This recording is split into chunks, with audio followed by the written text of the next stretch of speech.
decide, right? Hello, everyone, and welcome to Beyond the Red Zone, our very own sports show brought to you by the very good people at This is Revolution Podcast.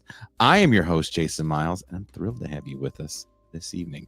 If you're new to the channel, welcome. So glad you are here. For our returning listeners, subscribers, and especially our very valued patrons, fuck yeah! You are the driving force behind the TIR machine. We couldn't do this without you. Just a reminder that I will be doing a live podcast with my good friend and neighbor, Ben Burgess, next week in San Francisco. That's right. We'll be taking on the question of, is Donald Trump the end of history, next week at El Rio in the Mission. Wherever you are watching or listening to this podcast, there is a link in the description for tickets. I look forward to seeing some familiar faces and, of course, meeting some new ones.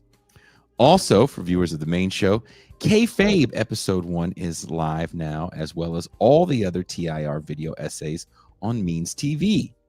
But to view all our video essays, as well as the other amazing content from left creators that Means TV hosts, you have to go to meanstv.com and enter the discount code This is Revolution, all one word, to receive a 20% off a monthly or yearly subscription.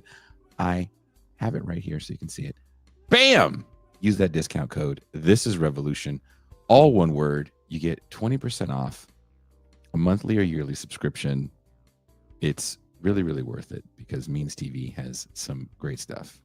I'm always excited and a little bit starstruck whenever we have our big meetings.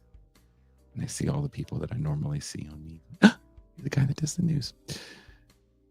So, are you guys ready to talk about venture capital? I'm ready to talk about venture capital. But first, let me bring in my good friend and host, Macadocious Rex.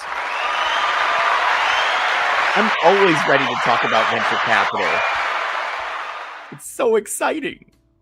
Are you really? No. It's a truly disturbing part only because people forget that outside money has influenced this game since NCAA v. Oklahoma in the early 80s. So this is just one of those like, bro, how did you not see this coming moments for me? Well, okay. Well, here, I'm going to set you up perfectly. And everybody, I don't mean to be a twat when I say that, but really, bro, how did you not see this coming? Well, let me set you up for your slam dunk. The stock market just did its best impression of the 2008 crash, dropping like a mixtape with no promo, thanks to Trump 2.0's latest tariff tantrum. While those tariffs have been put on hold because economic governance is now basically improv theater, Americans are still stuck with that familiar pit of the stomach dread that comes with realizing the economy might be held together with duct tape and vibes. Now, normally, this is where I'd offer sports as the escape from the hellscape of geopolitics and finance, but there will be no great escape into the hopium of sports today. Today, even that refuge is under siege. Venture capital has set its cold, soulless gaze on college athletics, and they are attempting to privatize entire divisions. Sure, individual schools like Notre Dame are still acting like they've got principals resisting the siren calls of privatization and buyouts. But history tells us that when enough money is on the table, even the most Ivy-covered institutions will fold. Columbia University already gave in to the federal pressure. You really think the rest will hold? Here's the kicker. The groundwork has already been laid, as highlighted in actually a consulting firm's, I forgot to send it to you, Mac. I'm such a douche. A consulting firm's memo that I found on the internet from January of this year.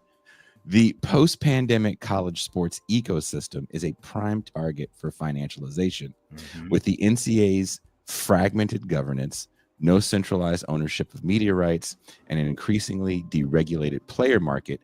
Private equity firms see an unregulated playground, an investment opportunity with minimal red tape, and massive upside.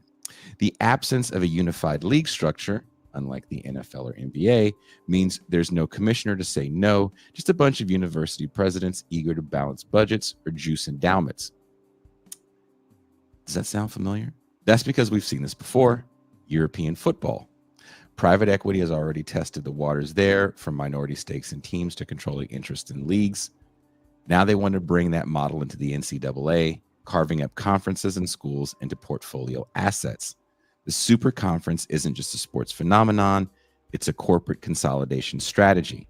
Add in NIL deals, a hyperactive transfer portal, and a junior college operating as de facto farm systems, and college football is becoming the libertarian tech bro dream. Total labor fluidity with none of the pesky unionizing. Mm-hmm. It's Ayn Rand meets Friday Night Lights. Ooh. Ooh, yes. Oh my God, I got a literary chub with that one. That is beautiful. Oh. So what does all this mean for the average fan? It means your favorite regional rivalry might get axed because a private equity firm in Connecticut thinks it's not performing. It means mid-tier programs become the blockbusters to the Alabama Amazon behemoths, and the bowl system, well, that's as unpredictable as tariff proclamations.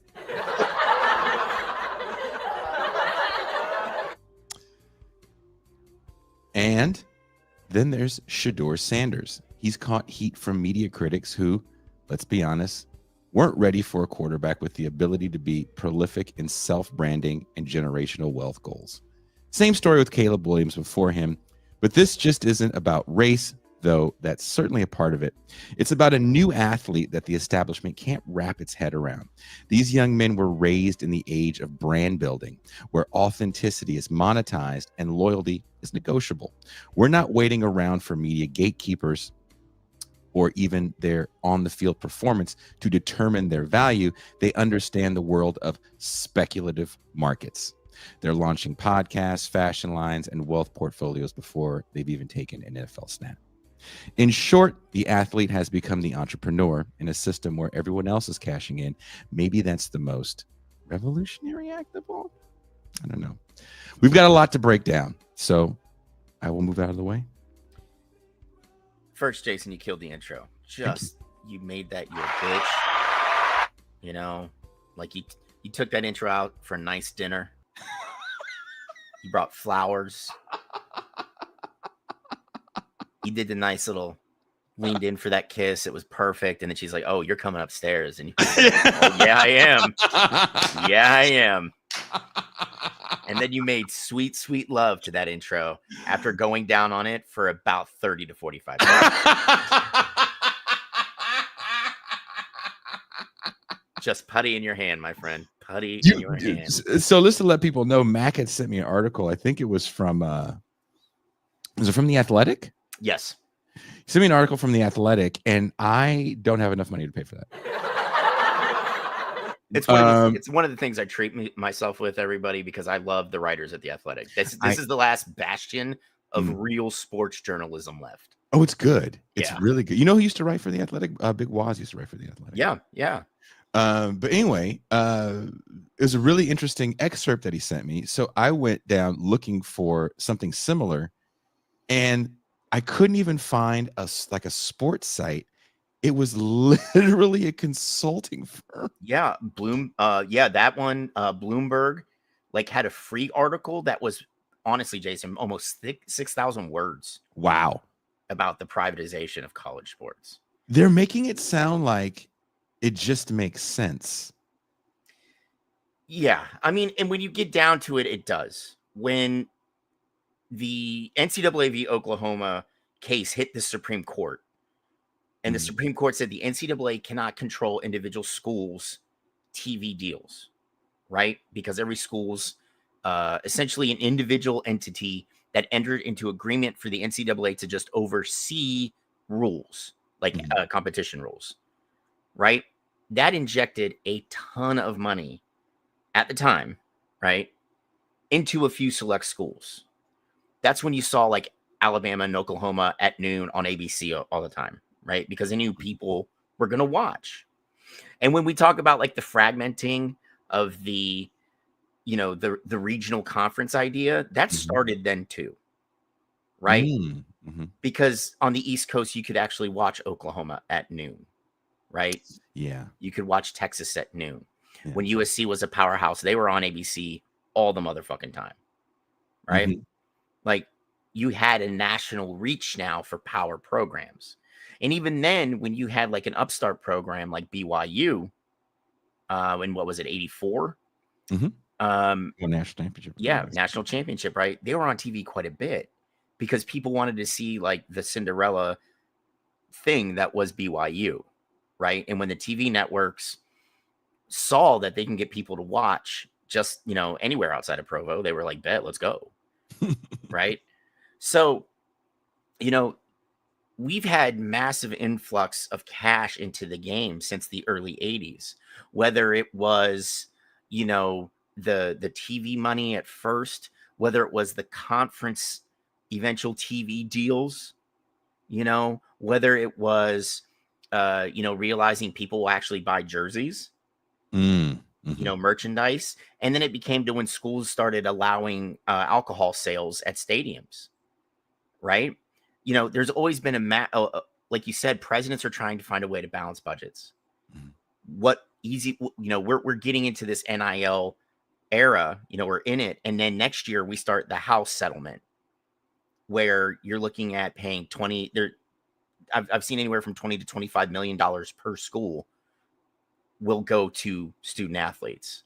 And essentially the split is going to be 75% football, 10% men's basketball.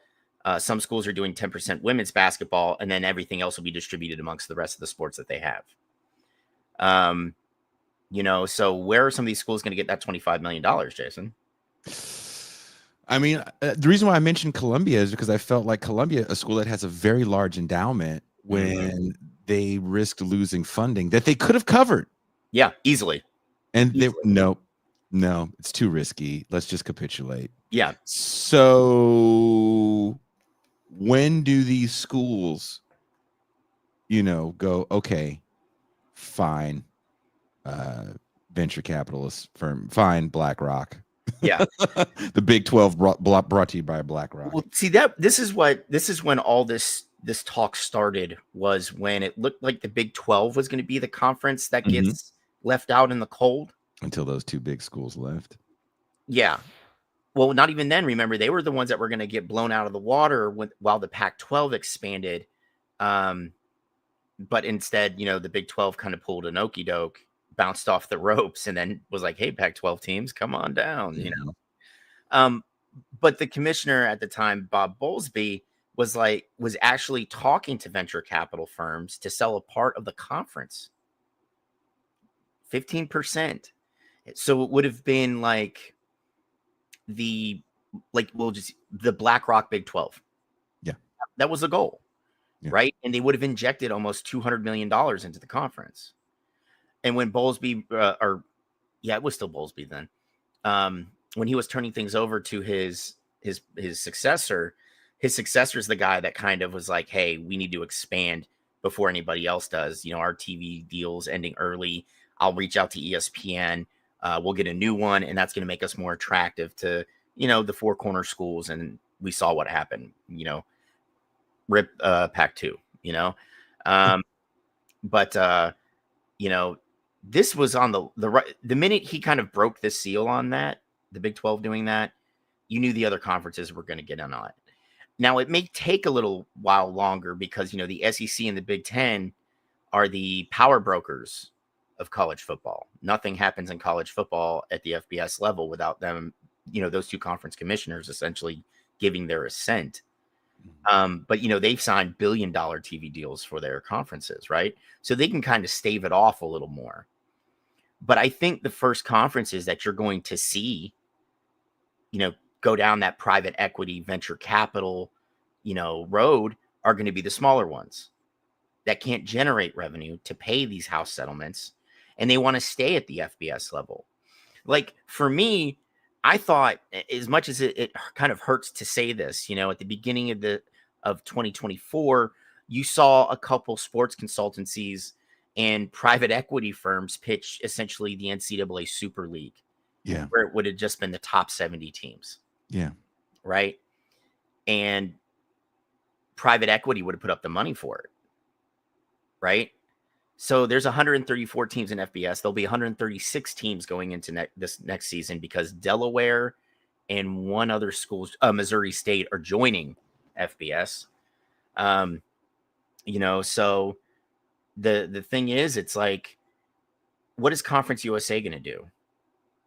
What is the American Athletic Conference going to do? Shit, what is the newly formed Pac-12 going to do? Are they newly formed now? They got the other schools? They're still looking for one more all sports, including football member. So who is in the right now? Can you remember? I will bring it up for you, my friend. Give me 1 second. Was Hawaii one of them? Because I always wanted Hawaii to be one of the schools. No, they went Mountain West full instead of just being a football member. I really wanted Hawaii in. Who has not? If you've grown up watching college football and you don't appreciate the fun that the University of Hawaii has brought to the game, then you're not really a fan. Okay, so here's what we have now. Mm-hmm. Okay, so with all those teams leaving the Mountain West, Northern Illinois is going to be a football only member of the Mountain West. Sacramento State is looking to make the jump and most likely will join the Mountain West unless the Pac whatever ponies up some money. But right now you're looking at Washington State and Oregon State, of course, Boise State, Fresno State, Colorado State, Utah State, San Diego State, all will be in the Pac-12. Okay. The thing is they were looking at some other schools, Memphis, South Florida, UT San Antonio, and Tulane were all talked about, but they stayed in the AAC. UNLV and Air Force both voted to remain in the Mountain West. Whack. Now keep in mind there is still a giant lawsuit between the Mountain West and Pac-2. So the Pac-12 or Pac-8 or whatever the fuck they're going to be, they still have to find one more full-time football member so they can keep their status in FBS. But the newly formed Pac-8, the MAC, Mid-American Conference, all these conferences made up of much smaller schools. What's the incentive to not do, to not stay or to not ask for, that venture capital or private equity money when you want to stay in the big leagues? I'd almost rather see this Super League form, because that way Kent State and Rice and Southern Miss don't have to continue spending millions and millions and millions of dollars every year on this losing. Your probability of being successful goes down every year, as these power schools consolidate. Even if you have talent. A good player, he's one and done. That's another thing. Every small school, regardless of how great your season is, one standout player is not staying because they're going to get more money, even if they don't play. So here, to me, the downside to all of this is the non-development of players, and it almost feels like you better be pretty polished when you come out of high school, which is saying a lot. Yeah, but on the flip side of that, dude, and we've talked about it a lot of these players do one-on-one coaching in the in between seasons. They've got the crazy thing is when you look at some of these 4 and 5 star guys, they have dietitians in high school. Their families are mortgaging their home multiple times in the hope that they can get their kid into a big school so he can be noticed and he can sign in the league for big money. Yeah. But you're absolutely right. When you have a standout guy, you might get a year or two out of him, and then he's going to transfer to a bigger school. Not just where he can make a lot more money, but where he can get that better coaching. And also the shine. I mean, Cam Yeah. Ward right now is the model, right? Not Shador, not Caleb Williams, but Cam Ward. I believe was a Division 2 or 3 guy. He was. Remember, he went from, I believe it was Incarnate Word, maybe not. Is that division? Is that NAIA? No. Incarnate Word's an FCS school. Is it FCS? Yeah. Yeah.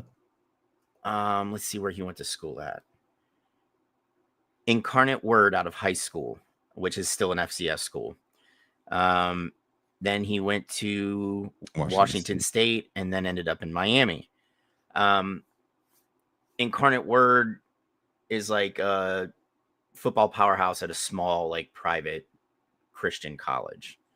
But it's a Texas school, and the kid's from Texas, so he wanted to go to school closer to home. But look, I get it. He wasn't I think he was a 0-star recruit coming out of high school. Yeah, I mean, that's the thing. When people think Texas high school football, they like to think of like the wishbone and all that shit, and it hasn't been that in years. Texas is where the spread was born. And damn near every high school runs it.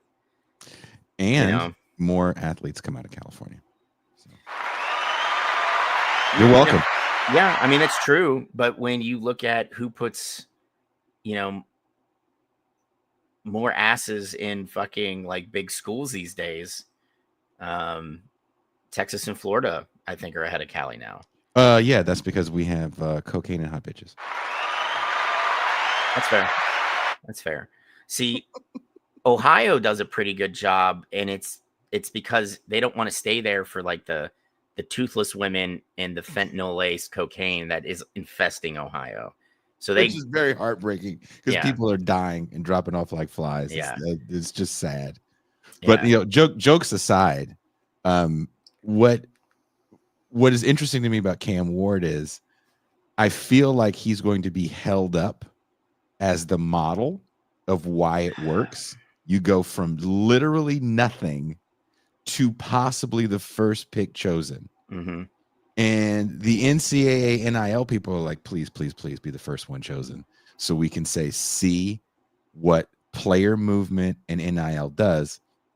But what this is doing, in my opinion, is really making this idea of student athletics.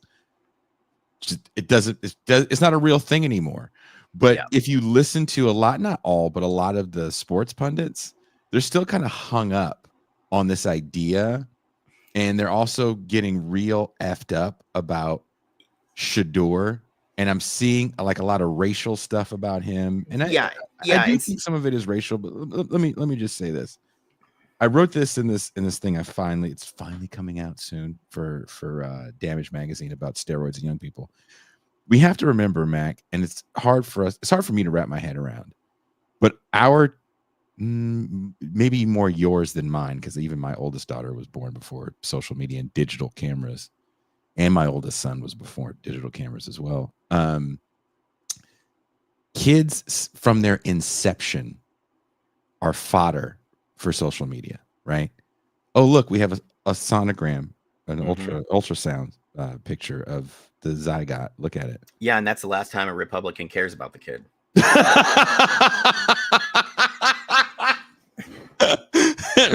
But that kid is gonna be he's on display from the first shot. Yeah, he conceived 2 weeks ago. We got a picture though. Like it's we got look at this guy. Look at this guy.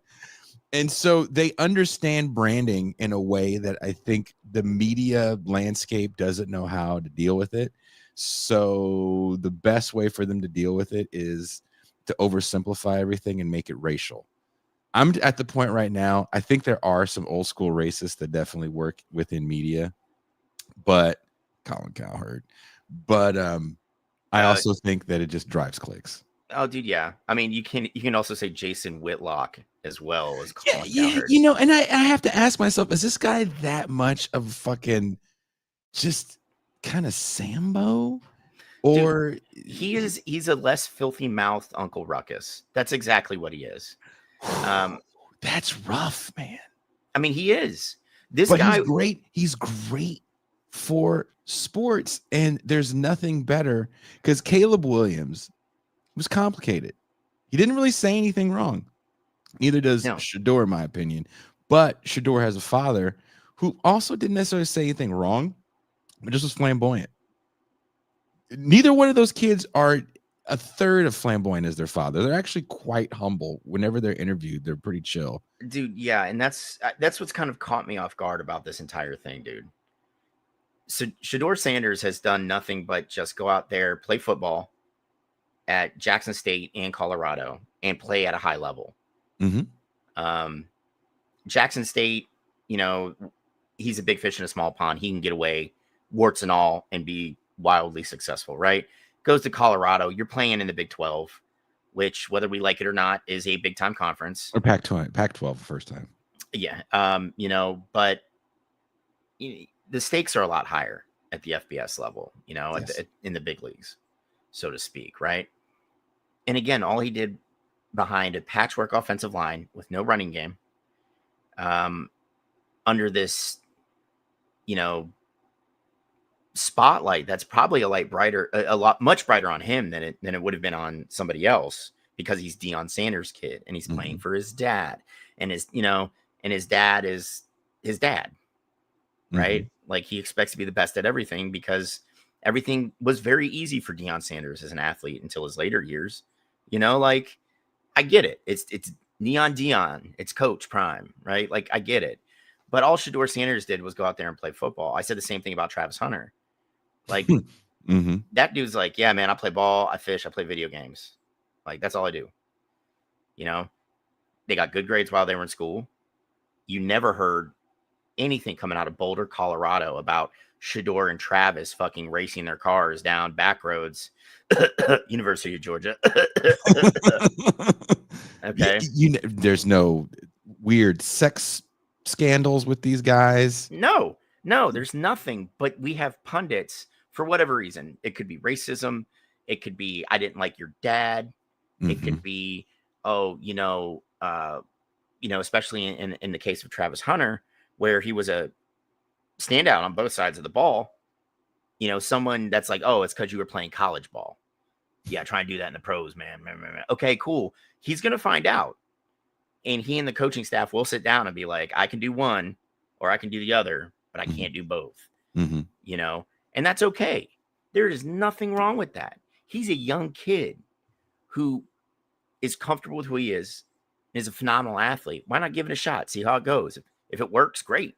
If not, guess what? He's still in the league, and he's adding a few more years to his career by not playing both sides of the ball. What's the worst that can happen? Yeah, exactly. Tim Brown. Remember Tim Brown? Yeah. The great Hall of Fame wide receiver. I mean, the early part of his career, if you look at his numbers, I think the first 3 or 4 seasons, his receiving numbers are extremely low because he was returning kicks more than he was being returning kicks and punts. He was their primary returner. Yeah, that's why he was drafted. You know? But, like, regardless of the reason these pundits want to, like, kick, Shador, I don't understand it. Because this kid's done nothing, one, to bring a negative light on himself. There has been no scandals about Shador Sanders coming out of Boulder. You know? Like, when there were a couple of them that threw a fit because he didn't participate in the combine. I'm like, what top quarterbacks do anymore? None of them do. They have a pro day. Yep. Why the fuck would they go to the combine? They're just there because the NFL wants them there so people watch and they can sell ad time for something that's at this point is just for low tier people that no one knows. Yeah. And the thing is, the agents are like, hey, you got to go there and talk to the coaches. We don't know where we're going to end up. Go talk to coaches. Right? Like you said, ad sales, FaceTime with coaches. That's why he's there. That's why the top 10 picks are there. And then this is what I don't believe. And I don't know if you feel the same way. It's always like, I've heard on good authority. It might as well be some might say. An NFL insider who doesn't want to be named said Shador Sanders has a micro penis and doesn't tip well. Yeah. And coaches don't like that. Yeah. Coaches want to make sure that you can see the bulge in his football pants, and Shador's just not packing enough heat. Yeah. Okay. Like all the kid has done is play at a high level. I think he could have been a first round draft pick last season. And see, you and I would disagree there because I think he needed this season to like that. He needed the off season between seasons to work on his footwork, and I think his footwork was a lot better this year than it was in his sophomore year, right? But I mean, he still has work to go, and I think that's the thing I appreciate most about Shedeur Sanders. He's like, dude, I'm ready to get into my playbook. I'm getting ready. I'm ready to get to my team so I can work with my quarterback coach, so I can get the hitches at what I need to get out, and I can be the best quarterback I can for wherever I end up, right? And then you had that whole scuttlebutt. Well, Deion said that he's going to be like the Mannings and kind of dictate where Shedeur goes, and then Deion was like, "Bitch, I never said that." You can just make shit up. Yeah. What's that guy's name that for some reason has a media career? Who's a punter? Pat McAfee. Fuck. Oh God. I mean, okay. This is what I mean about the media landscape is flipped on its head. 20 years ago, 10 years ago, you couldn't be just any punter and even get a gig in the booth. Fuck no. Dude, do I want to hear a special teams guy break down a defense? No. Maybe if it was Tom Tupa, because Tom Tupa played quarterback in college. Yes. Okay. I will listen to Tom Tupa do that. Okay. But I will not listen to Pat McAfee talk to me about the benefits of a nickel defense. He doesn't fucking know.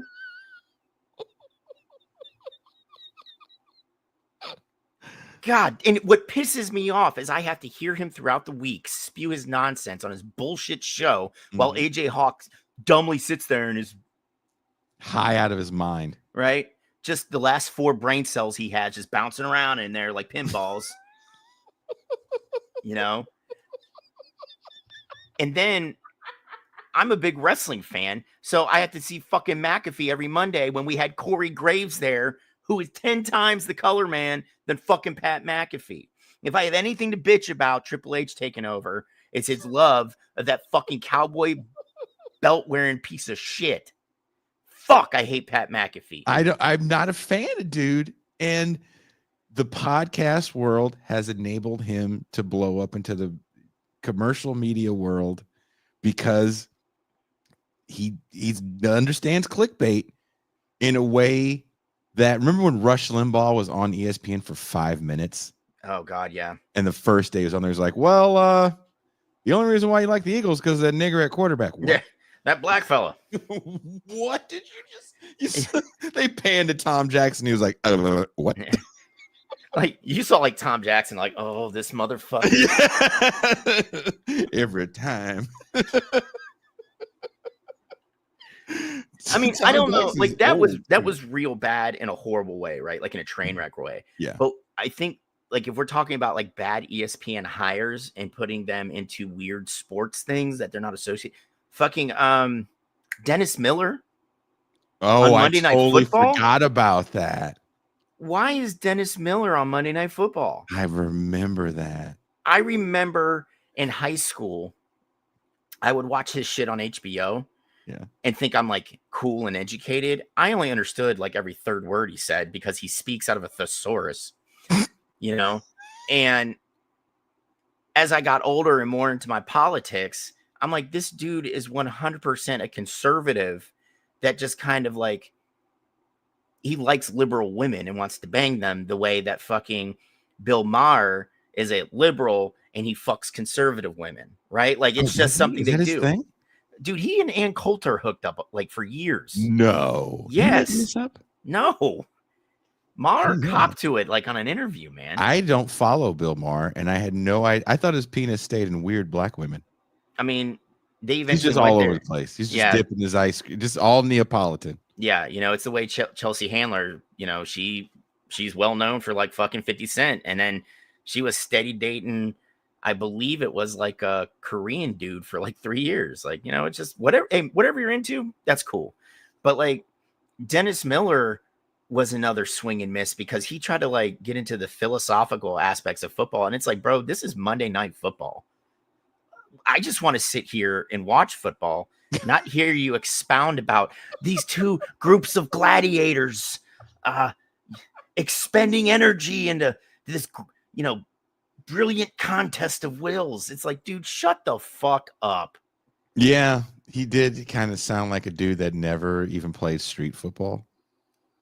Like no one even let him play street football. Like, nah, Dennis, you can't play with this Dude, dude. you remember Little Giants? Like, he wasn't even the dork that made up the annexation of Puerto Rico play that won them the game, right? Like, they didn't even let him on the fucking sideline. I totally forgot about Dennis Miller. But with all those swings and misses that you brought up, we have to admit that Pat McAfee, as much as we despise him, is kind of a media thing because he's always on. Yes. The Yes. radio, the podcast, the TV, the color shit. And what kills me is his deal got 12 like actual sports journalists. People went to school for journalism, fired because they needed the money to pay McAfee's new contract. Oh, fuck, Olbermann? I totally forgot about Okay, Olbermann and Dan Patrick on SportsCenter, the two best guys, like honestly, like top one or two pairings. that. Was a good pair. Okay. That was And Olbermann at least had a background in sports journalism. He did a lot of that before he got hired up in Connecticut. He took the turn for politics when he wanted to be taken more seriously. That's all that was. Like, that actually led to the rift between him and Dan Patrick. Because Dan Patrick's like, dude, we get paid a shit ton of money to like crack jokes and just talk about hockey and shit. And Olbermann's like, I am too smart and erudite to fucking just do ESPN SportsCenter all the time. But Mac, let me ask you this question. Is what we're seeing right now, because I don't think anyone's really going to cover too much venture capital in sports, because I don't think too many people see the connection between gambling, venture capital, and sports, right? Because so much of sports now has been kind of reduced to a certain degree to just gambling. Like as I was driving to get my French toast sticks at Carl's Jr. this morning, things are fucking magical. I'm listening to someone talk about wins, but like which team is going to get how many wins, what do they predict, blah, blah, blah, how are they going to do. Before, this was about the team need, additions to the team, a new coaching staff, blah, blah, blah. This was all about the over-under on wins and That's losses. what I was going to say. When you're talking about when they're projecting wins, they always open it. And I know you heard it probably 100 times. What's the over-under on the Bengals this year? That's all it was. Mac, the whole segment was an over-under segment on how many wins someone's going to get, and it was just vibes and feels. Yeah. But what happens when everything is vibes and feels? Because I think the thing that people don't understand about speculative markets, and the reason why I put that in the introduction, was because it's just vibes and feels. Mm-hmm. It's not science. All the raw data in the world doesn't predict how a baseball game is going to turn out. You still have to play. This is what kills me most about us and our stupid economic system. And I'm going to tie it to our topic, right? Jason, do you remember long-term capital? No, I'm sorry. Someone said something mean to me. You like French toast sticks? You like to put them in your mouth? What are you, a cave frog?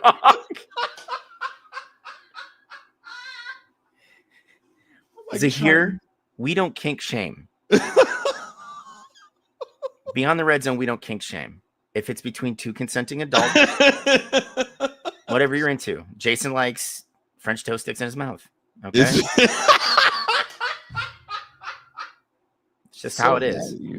It's just how it is. So long-term capital. Okay, so long-term capital was a powerhouse. Like, they were moving billions of dollars in like bonds, stocks, trades, futures, all that before anybody else was really doing it, right? Mm-hmm. And they were the guys that went out and hired all the nerds from like MIT and shit to build models to be predictive, right? So they can make smart bets in the markets, right? Mm-hmm. Well, you know what their models never incorporated? The collapsing of any currency. And what happened in the late 90s? You saw the collapse of the yen and the collapse of the ruble. Not just one, but two. And it completely imploded, right? So long-term capital management ended up having to be bailed out by all their competitors. And essentially what the competitors ended up doing, because long-term capital couldn't pay it back, was gobble the company up and then portioned off and then kind of put that that function long-term capital had in the markets under their own umbrella, which then leads us into 2008. Mm-hmm. Okay. Like, so it's all tied together. And like you said, there's no such thing as a predictive model for any of this. You have to actually get out and do it. And that's what our whole economy is based on, right? The vibe. Why is Tesla valued Yeah. at what it is? It produces a minuscule amount of vehicles. It presents itself not as an automobile manufacturer, but a technology company. And it's based on a technology that they haven't even fucking figured out how to make work yet. And they've been working on it for over 20 years. And that being full self-driving. Okay. Like, it's the vibe though. He makes EVs, man. He's going to save the planet.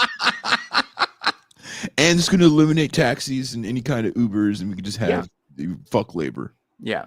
No, You know? I And we're getting to that point in college sports, right? Mm-hmm. Well, what's the vibe like? Who should we invest with? Well, there's this very young team, went 8-4 last year. They stockpiled a ton of talent. They got a big NIL war chest.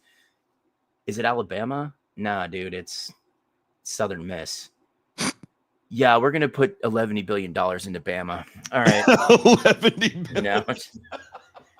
And it's because of the vibe, man.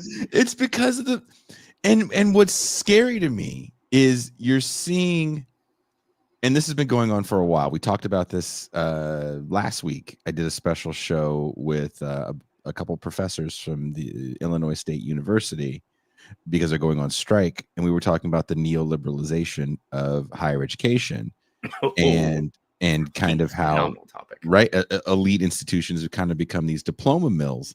And that's one of the things that, you know, Trump is really good at pointing out things that are true, but the solutions, you know, after he points out the truth, then the solutions are always retarded. And see, that's where his followers, like, that's as long as their attention span is. It's like, that's a problem. And then they kind of like, ooh, shiny, something shiny just I mean, I just finished writing this thing that Bird just edited for me, where I'm talking about there's a callousness that we get when we kind of dive our heads into celebrity culture, and let's just put sports in there in the Venn diagram with celebrity culture as well, where we can get real. I think you have to these days, and it goes back to that branding that you were talking about. Oh, dude. Right. But do you think it makes you callous to the certain extent that the complexities you don't really understand? Because every conversation I hear now about sports really is about vibes and feels. Even the Moneyball stuff has kind of gone out the window. Yeah, I mean, it's because they realize analytics only get you so far. Yeah. Right? Analytics is a good tool to have in the toolbox. But, you know, you can't Scott Hatteberg college football. Like, I'm sorry, you can't. Right? You know, but it is a lot of vibes, right? And the thing is as we get to a truly national game instead of a regional game, all that tradition that people love, all that, and I'm sorry, you guys already know how I feel about tradition. It's the box in which unimaginative people put themselves in and then drop the lid on, right? Like, I dealt with tradition for far too long, and it was dumb as shit. And now I actively rage and rail against it. You Segregation forever. Yeah. Your whole Big Ten Pac-12 Rose Bowl, that is literally the Dixiecrat platform in college football. Okay. I'm sorry. Right. It is. But, you know, we're at a national game now. You know, I can watch the Pac-12. Shit, I could catch Boise State on TV at 10 o'clock Eastern now. It's kind of awesome. Yeah. Fuck yeah, it is, dude. You know? No, Nuri, not any tradition. There are some, like, as Irish people piss on Margaret Thatcher's grave, I think that's a beautiful tradition, and one that which can continue until the end of days. I think that's beautiful. Okay. But, you know, we have the vibe that it's destroying the college game. No, it's not. It's new. It's unfamiliar. Yes. But it's no different than you picking up and moving. Ooh. But you do that if you can afford it these days. You know what I Yeah. mean? Like, so while it is new and it is different, this is the landscape we live in now. So you can do one of two things. You can lean into it, get to know it, learn it, and enjoy it, or you could just piss and moan about it, you know, and sit there and sound like Grandpappy O'Neal, who fucking longs for the days when Ole Miss was actually still segregated. You know, like that's just how I feel about it. They You know, stopped playing the song, right? yeah, they did. But there's people outside the stadium that still play it the same way like LSU still plays neck. You know, Of course they do. they'll just Yeah. fucking they'll figure out a way to do it so everybody can hear it. You know, but like venture capital is going to do like kind of spin this sport on its head again. And the thing is, it's not a matter of if, it's a matter of when. Because as it becomes more and more valuable as a brand, you know, we have to look at it this way. How many professional sports teams are in the United States? How expensive are they now? Mm-hmm. Not every rich guy with a lot of money is going to be able to buy into the small clubs, you know, that are team owners in the NBA, the NFL, the NHL, and Major League Baseball. But what could they possibly buy? Essentially a college football team. You become the main. Doesn't that sound insane though? It absolutely does. Does this is this the first, and this is how I feel. Maybe I'm too pessimistic.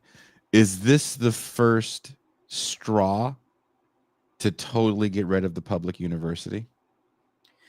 I think that you'll see them detached from the university. I don't think it destroys it, because there are plenty of faculty, including like higher ups in the administration, that really don't want to deal with the sport aspect of running a college anymore. And I think they would revel in the fact that, like, say, Oklahoma State's president's office and is like, listen, I'll give you $3 billion for the football team, men's basketball, and like 2 other sports. I guarantee you that president fucking takes that check quicker than shit. Because what is that president not having to pay for? A wildly popular sport in college football, but it's a fucking black hole of money. All the other ones are, yeah. Right? There's only do we see it? I think we're going to see an end though to certain sports at the college level, at least. But what effect does that have down the line, even for high school sports, because they aren't profitable? Like baseball, for instance. Okay. Do we get to the point where we just go, baseball's international and we farm talent from the southern American Hemisphere. states? Yep. And whatever we can steal from Asia? Well, see, here's the thing. I don't think you're going to see too many of these big money donors just pick and choose the sports they want. I think they'll take the whole thing. Okay. The reason why is because you still have a lot of old rich white dudes like Steve Phillips, right? The guy who bought the Mets. You know, like I said, there's going to be rich guys that can't get into the big, you know, the big four. So I'll just buy a whole athletic department. And the thing is, even if they're misogynistic or racist or whatever the fuck is, because let's face it, that's a lot of people in this country with money. Yeah. Would you like the credit for putting Eastern Washington women's basketball in a position to win a national title? Would you want the credit if they actually pulled that off? Yeah. Fuck yes. That is a PR coup. You know, wouldn't you like to have wouldn't you like to have purchased the athletic department from South Central Missouri State, and their women's gymnastics team put 4 people on the Olympic squad because of the influx of cash that you did into their program? And then they went on to wherever the fuck they're holding them, Boston and Paris, or not Boston and Paris, Paris and what's the other one? Los Angeles are the next 2. And they went on to win gold, you know, a couple golds in them. Dude, again, PR coup. They'll take that shit. You know, and the thing is, that'll be a small line item in the budget compared to football. You know, like that's an easy swallow, like that frog did for you, Jason. You know?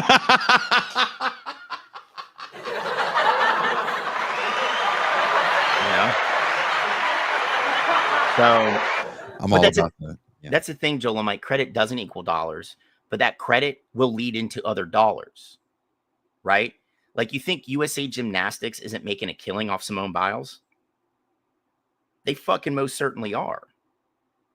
You know, a lot of these Olympic sports, when you go to the games, even if you're at the college level or in USA, whatever, right? Part of the deal is, as they cover your training and your rehab if you get injured and all that, is they get a cut of like your endorsements and shit. Mm-hmm. They're going to get that money back. So, like, do you think this is what I think? I think venture capital is like, look, we can 360 these dudes like the music industry did artists. People don't need a lot of money. They just need to feel like they have a lot of money. mm-hmm. And we'll take a piece of all your NIL shit. I think that's the end game for venture capital just stepping in. I think they're going to come in, look at this facility, look how great everything is. Let's start cutting costs. Bingo. And I was getting ready to do that after you finish your thought. But it's happened in minor league baseball. One venture capital company owns 72 minor league baseball teams. And what did they do, Jason, the minute they bought them? How do we cut costs? Mm-hmm. How do we cut costs? Yeah. Right? You've got a scouting department of 10 people. Can we do it with 8? Can we do it with 6? Mm-hmm. Okay, you got this older guy that's lead scout. What we can do is offer him an early retirement. And hey, young guy, you there, analytics nerd, come on, you're in charge now, and I can pay you a quarter what I paid that guy. Mm-hmm. Right? You know, so it's that will happen. That will naturally happen, and I think that's where you're going to see. You know how we've seen a couple bigger college programs bring in the general manager, which is insane to me. Yes, I think that will be a mandatory position, mm-hmm. not just for the football team, but you'll have a general manager for the women's basketball team, for the men's outdoor track team. There's going to be that kind of gatekeeper between the venture capital dude, that's there as the rep for the firm, right? Mm-hmm. And the team. And he can answer the questions of, we're on budget. This is what we need, right? How can we get more competitive? We're going to need a better medical facility, right? And then he runs that up the flagpole to the firm, and the firm, yays or nays, on all those things, right? I think we'll see general managers fucking everywhere, And the thing is, Joel, you're absolutely correct. Facilities still do matter, and facilities will be one of those things that they'll consider, okay, this is a cost that we have to bear. How do we cover that cost? And like Jason already pointed out, we'll 360 these motherfuckers. Mm-hmm. Oh, you're going to go to the league? Cool. Well, since we took our facilities maintained you, our dietitians fed you, you played on our team, we're going to take X amount, a percentage of the first 4 years of your earnings in the NFL. Dude, guys will jump on that shit. Because to them, 4% is small. But when you compound that 4% across how many athletes, mm-hmm. That's a metric fuck ton of money, dude. While they're at your program, or whatever the hell you want to call it at this point, right? This venture capital athletic venture. Breeding ground? Yeah. Well, I signed a $10 million NIL deal with New Balance. Cool. All right. So you're going to rock New Balance. Well, we're going to take 2% of that contract, right? And they'll tack it on as a fee, right? Like a maintenance fee. You use our medical facilities, you got to pay up a little bit, right? Okay, well, I signed an endorsement deal with Gatorade. It could be something as minuscule as, hey, I'm doing 2 commercials for the fucking Kia dealership down the road. Cool, we'll get 2% of that too. I think eventually they want to have, if they get in there, it's only a matter of time before they go, okay, you individuals are adorable. but individuals want individual shit. We don't want individuals anymore. Yeah. And Joel, here's the thing. I hate to tell this to you, but there's already been multiple cases that have went up to the federal appeals court, Mm-hmm. and it's almost illegal for athletes at public schools to unionize. They said private schools, it's a whole other thing, but public schools, and they'll use that case law, right? That determination by the appeals court as a reason to say, look, you can't form a union. You know, Dartmouth and Northwestern are both private. And like I said, that case said that private schools, that's a whole other thing. Federal government can't tell you what to do. They're not going to get involved unless they can get involved in an ununionized environment. And right now, college players don't have a union. And if they can continue to generate money, if college sports can continue to generate money the way it's generating money right now, you know, women's and men's basketball turning these big TV numbers. We already know college football and bowl season turns pretty big numbers. Mm-hmm. You don't even need to have the College World Series do anything considering the numbers these places are getting. It's like, dude, this is all non-union labor, and we'll start finding a way to get our hands into these NIL deals. As long as the kids still make a little something, no one's really going to complain. Yeah. Because the word on the streets is unionization is bad. Yeah. Labor is bad. Yeah. I mean, that's the sad thing. That's the propaganda that's been passed down through almost 100 years of American fucking media. Mm-hmm. You know, but it also comes down to, you know, they're going to let the big people, like we'll say the Cooper Flags, the guys who came out of high school with a giant spotlight on them. Mm-hmm. Oh yeah, dude, you keep your 10 mil. Go ahead. You can sign that one. We don't give a shit, because that's a small drop in a bucket.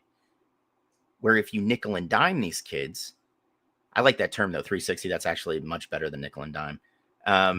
But if you 360 these kids, you're going to make a lot more than that $10 million. So who gives a shit? Let Cooper Flag keep it. Yeah. You know, you want to drive the Bentley, the school's Bentley that you get to drive for 4 years or 5 years. That's fine. Here, we even got you some the Black Rock chains you can wear. Yeah. Oh wait, we got you up the upgraded package, man. Bigger engine, sounds louder. Yeah, whatever. Oh, look, we even got some hookers for you. Whatever you want, we don't care. Yeah, but we're going to take some of that money. Yeah, what these venture capitalists know is that they'll be able to get their hands on a portion of these deals. They'll be able to get asses in seats. You'll probably see ticket prices go through the roof, like you did with minor league baseball. Roof, right? Because the Woodpeckers 2 years ago, before they were purchased, you could get tickets as cheap as $4. Now the cheapest tickets you can get are $21. I mean, to give people an idea of why I believe this, 8 years ago, there was a thing called the Fire Festival, and everyone laughed. When everyone was laughing at that, true story, I was in the desert working either Coachella or Desert Trip. I can't remember, but I was working a major festival in the desert in the Coachella Valley.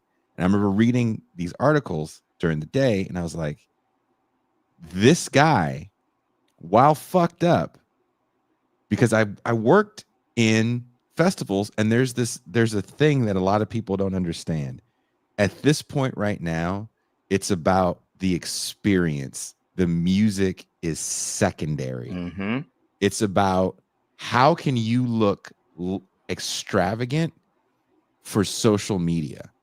Dude, when you look at the When We Were Young festival in Vegas with all the big acts from like late 90s, early 2000s, they only had 3 stages for all those bands. Everything else was, like you said, the experience. It's we have to get the wall, the Instagram wall, right? There was people when I first started working that stuff. That was my job, to make sure people hashtagged something when they took a picture by whatever the thing was, right? Mm-hmm. And all these festivals have that thing, that iconic thing. They want to be the Ferris wheel at Coachella. And you start to realize, like, when you see those pictures of the headliner at night and you think, wow, 120,000 people watched Beyonce. No, they didn't. Maybe half that. 30,000 people watch Beyonce. Yeah, like I don't know how many you think 12,000 like. people got fingered while listening to Beyonce. Hell, people are roaming around doing other shit. There was a silent disco at the same time. There's a beauty shop open over here at the campground. Like there's so much shit going on at these places. It's a little city that you're locked into for 4 days. I bring all this up to say the Fire Festival, when I read it, I was like, this is Bottle Rock on steroids. You're on a private fucking island. You're supposed to kind of get a private show. That's what people want. There's 2 different VIP sections for Bottle Rock, and Bottle Rock holds about 30,000 people. To give you kind of perspective, Coachella, when I was there, and it's fallen off, the numbers are less now. When I was there, last time I was physically there, it was about 120 to 125,000 people a day. That sounds horrible. It's not fun. No. It's not fun at all. But Bottle Rock is about 30 grand a day in a much smaller place, but it makes not half, but about a third of the money because everything's so expensive. There's like high-end sushi there. It's a wine thing. There's celebrities everywhere. Listen, and there's if I go to a show, I don't need more than 40 people there. And I need $4 Yingling. I'm so happy at that point. We told the food vendors, which all come from Napa Valley, usually the wineries, you charge 15 to 20% more here, even that you would charge at a regular festival because this is Bottle Rock. So there's a VIP section that people pay an exorbitant amount of money for. And then there's a special VIP section where everything's free. It's 6 figures for that VIP. People that work in have to sign a non-disclosure agreement in case you see Carlos Santana doing blow off somebody's ass on the bar. And he did that for free in the 70s. Well, he's not paying for it, but I'm saying Carlos really Santana did my blow off of Jamie Curtis's ass. Can you believe it? What was fascinating about working at Bottle Rock is the dollar per head number was so much higher than the bigger festivals we would work because the amount of money people spent. And when you saw Fire Festival, you're like, don't think this is an anomaly. He understood a market that look who went.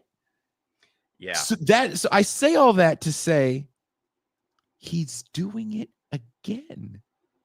The same guy that lied to you. There was 2 documentaries about his fuckery, and he's doing it again. And people are like, oh, there's another one? That sounds cool. Mm-hmm. Why do people think sports is going to be any different? No one cares about the quote unquote working class person. Yeah.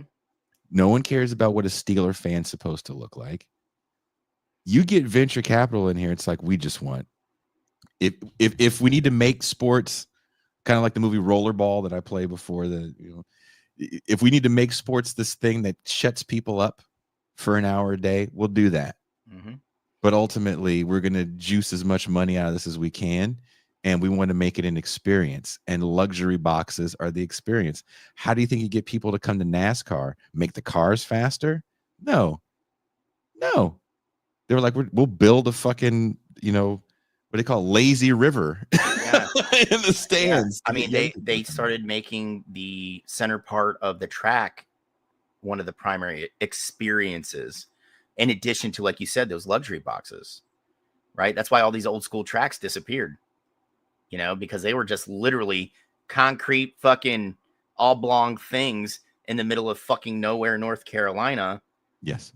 And when they expanded heavily in the late 90s and early 2000s and had all that corporate money go into it, you really think the guy from DuPont is going to want to sit and fucking bake in the North Carolina sun in the summer? Fuck no. No. We got to put some fucking luxury boxes up. Bam. The last time I was at EDC, and EDC is Electric Daisy Carnival that takes place in Vegas on a racetrack. That sounds horrible too. That sounds awful. I'm sorry. 175,000 people a day. No. If I look, I'll show you some pictures from that. That still is one of the best productions I've ever seen. That being said, I remember walking around with one of the higher ups that actually runs stadiums all over the world. And they were telling me, well, we're trying to figure out how to bring young people in because the demographic of this city is changing. And there's a younger tech market here, right? Every city has a tech sector now. Yeah. And like, well, how do we bring people in to see fucking races? We want to bring a pool in so they can sit and wait, because they're like, they need activities. The sport is not why people come out. Remember when the Toronto Blue Jays built that big stadium years ago and had the hotel in it, and it was It's like called the Rogers Center, my friend. Okay. Center spelled the pretentious way. CENTRE. The Centre. But remember that? And it was like, look at all, there's a hotel there. Yeah. It's about the experience, but the game isn't the experience. That's why baseball is such a hard sell, because you can get hit. Well, that, like, you know, we talked about this, the length of the games, not knowing any of the players. Yep. You know, like all that counts, you know. Yes, John, it used to be the Sky Dome. Shout out to John. Yeah, the Sky Dome. You know, but like here's what I will caution though, right? Mhm. The biggest speed bump to venture capital kind of like putting its tentacles completely into the game or college sports, one starts with the professional leagues. They like having the free minor league system. And let's face it, all 4 of our major leagues in the United States, and I would even say we have a big 5 now, including MLS, very much use the college game as its minor league system. You're seeing more and more college baseball players drafted now, which 15 years ago, that was going, you know, out of style, right? You got the young Latin kids on the hook with bad contracts at 16, and you also just got high school kids. But they realized, I need somebody who can bat higher than 240, right?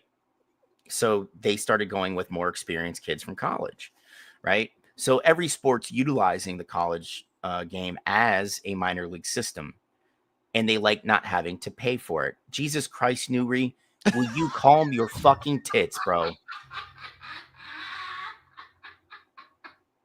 What's Philly's team called? The MLS team? I don't fucking know. I like Charlotte FC. I don't pay attention to the rest of the teams. Didn't San Diego just get a team? They did. But Newry, just chill, man. This is the game we have here. I'm sorry. Fuck. I don't even watch EPL. I fucking hate EPL. It's got the word English in it. Okay? Like, I'm good. If I'm going to have a European club and I wake up sometimes at 4 a.m. when I'm able to illegally borrow the game from somebody, I watch Boho FC out of Dublin. So sue me. Philly Union. Thank you, Zaire. Okay. Philly Union. Yeah, I knew Philly had a team. Fucking coming in and clutch again. Thank you, sir. But also the professional leagues are capping how much venture capital can own a portion of a team. Right now in the NFL, it's 10%. Right? I think if you edge higher, like towards like 40 to 45, I think you can see that, you know, the NFL being like, who gives a shit if venture capital gets into college football? It's already here in a big number, you know. But if it remains low, I think they'll, you know, it'll be fought against by the professional league, right? Because they still want that free training ground, right? Yeah. And also the other big speed bump is the TV deal itself. We don't have one TV deal for college football. No. We have a lot of little ones, right? What these venture capital firms are looking at, what they want most of all, is that TV money. So unless they can get it all under one umbrella and get that big check, they don't really want it, right? They don't want to have to negotiate with 15 different fucking networks, which is going to happen anyway if they want that big deal, right? Because let's face it, there's only so much football one network can carry unless they have a whole other buddy network that just carries every game all the time. And then we'll get to see the illustrious Southern Miss Boise State matchup Wednesdays at 8 a.m. only on ESPN 8 The Ocho. Okay. Okay. That's my fear, though. Well, unless they can get the conferences out of their current deals, that won't happen. Now, if you get maybe a group of like venture capital, hedge fund, private equity to kind of put a lot of money in a pool and then buy out those TV contracts, that could happen. But then what do you have? A bunch of fucking vultures fighting over how big of a share they get based on what they put into said pot, right? Mm. But then you'll get the typical capitalist breakdown. Well, see, I put 500 million into buying out the Big Ten's contract with NBC and Fox. So I should get a larger chunk because the Big Ten actually carries some weight. You tossed in $25 million by yourself to buy out the Mountain West's TV contract. So you shouldn't get shit. You know, that's exactly what'll happen. And, you know, I'll just buy you anyway. Yeah. You know what? As a matter of fact, I'm going to buy the Mountain West contract, TV contract, and you. Yeah, you. I don't give a shit about your little hedge fund. Oh, I trade $500 million. Fuck you. I do that in a day. Yeah, just buying each other up till there can be only one Omnicorp. We're just getting closer and closer to RoboCop. I mean, dude, at this point we are. But see, I think those are the two biggest speed bumps we have against seeing venture capital kind of like gobble up athletic departments. And I wasn't kidding when I said there are school presidents that would gladly sell off their athletic department. Oh, yeah. Gladly. Because they're out of 134 FBS schools last year, only 6 turned a profit. I think but that goes into the simplicity of trying to understand this stuff and not really get into the complexities of how all this stuff works. I'm not going to lie. Until we did that show last year and I had to do the reading, I had no idea that schools don't make money on sports. Mm-hmm. Out of 100 and some schools, only 6 are turning a profit. Yeah. And it's your typical, you know, it's your big schools, yeah. Right? And you know, the kicker in all this is a lot of that profit has been driven by skyrocketing ticket prices. Mm-hmm. Like when I went to see Ohio State, Nebraska 4 years ago at the Horseshoe, I sat at the very top of the bend in the U, Jason. My ticket alone was $126. That was probably the most frightening walk upstairs you've ever had. It was fucking amazing, dude. I jumped out of planes. I didn't give a fuck, right? I knew you were going to say that. Didn't give a shit. I could see everything. I didn't have a giant pillar, in front of me. I didn't have anybody in front of me to block my view. I saw the whole fucking game, man. It was phenomenal. I'd buy that seat again if I could. Didn't give a shit. Didn't give a shit. It was amazing. I'll never be able to get back to the shoe because I can't afford it. But it's just too expensive. It's too expensive to go see these games. But it's not like it's going to drive people to go see minor league stuff, UFL stuff, high school stuff, junior college stuff. I think all this stuff's going to remain kind of in the shadows, or that stuff might stay in tradition. We'll see. But a lot of these high school kids too are getting fucking little deals. And yeah, and see, that's the thing. The state of North Carolina, when the House settlement hit, passed a bill that allows high school kids to make a limited amount off of an NIL equivalent, right? Mm-hmm. It just requires like a parent or guardian to sign off on it. And if the kid's not 18, I think they have to put it in like a trust until they turn a certain age or something. Sounds right? About right. Yeah. You know, and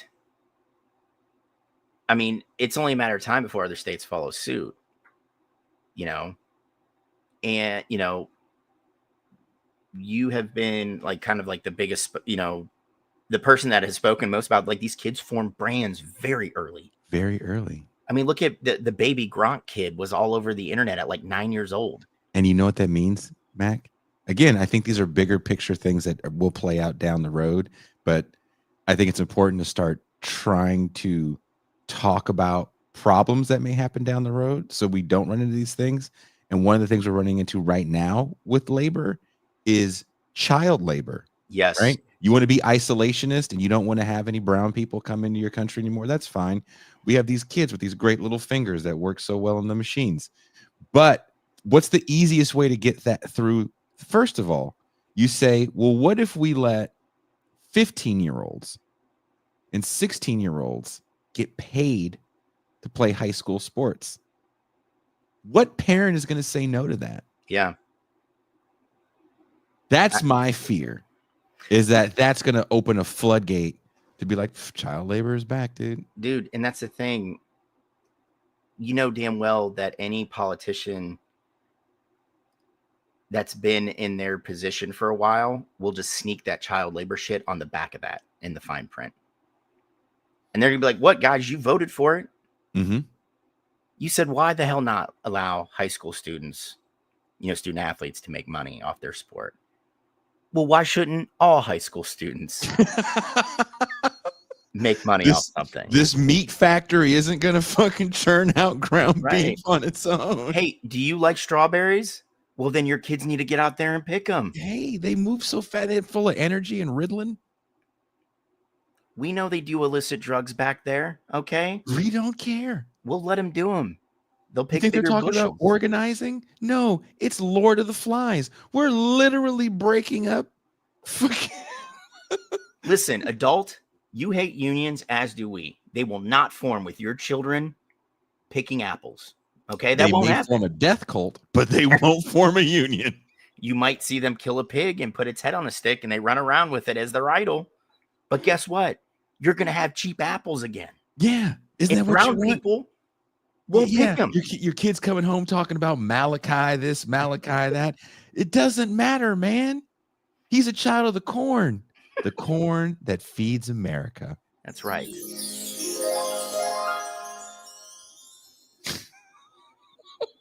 Going back to the good old days, everybody. The Gilded Age. How old's your son? 5? I've got a loom. He's got 2 hands. Not for long, though. Oh! Hey, this is made in America from child labor. Why the fuck do you care? Rah, rah, America, motherfucker. MAGA till I die. What does your tag say? Made in the USA. That's all that counts. That's all that counts. Before, we had to go to a U.S. territory and exploit Filipinos. Yeah. Now, we just do it to poor kids. It's great. And they're white, so it's even better. Can't call us racist. We exploit everybody now. There you go. White people, thank you for fucking. Thank you, methamphetamine.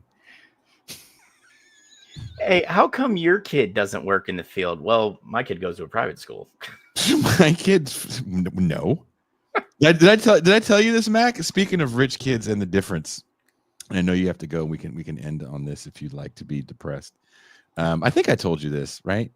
About when me and Ben were at the Rainbow, and this woman that I was talking to at the time, there was this kid. He's the kid of a rich guy, and he was trying to flirt with her too. She's like, I think this kid kind of likes me. I was like, okay, well, fucking, should I be a douchebag about it and like put my arm around you, or just be chill? And so me and her are talking, and so we're talking to the kid, and the kid's from the UK. He's got an accent, and I'm like, so how long have you been in the States? And he's like 21. He's like 6 years.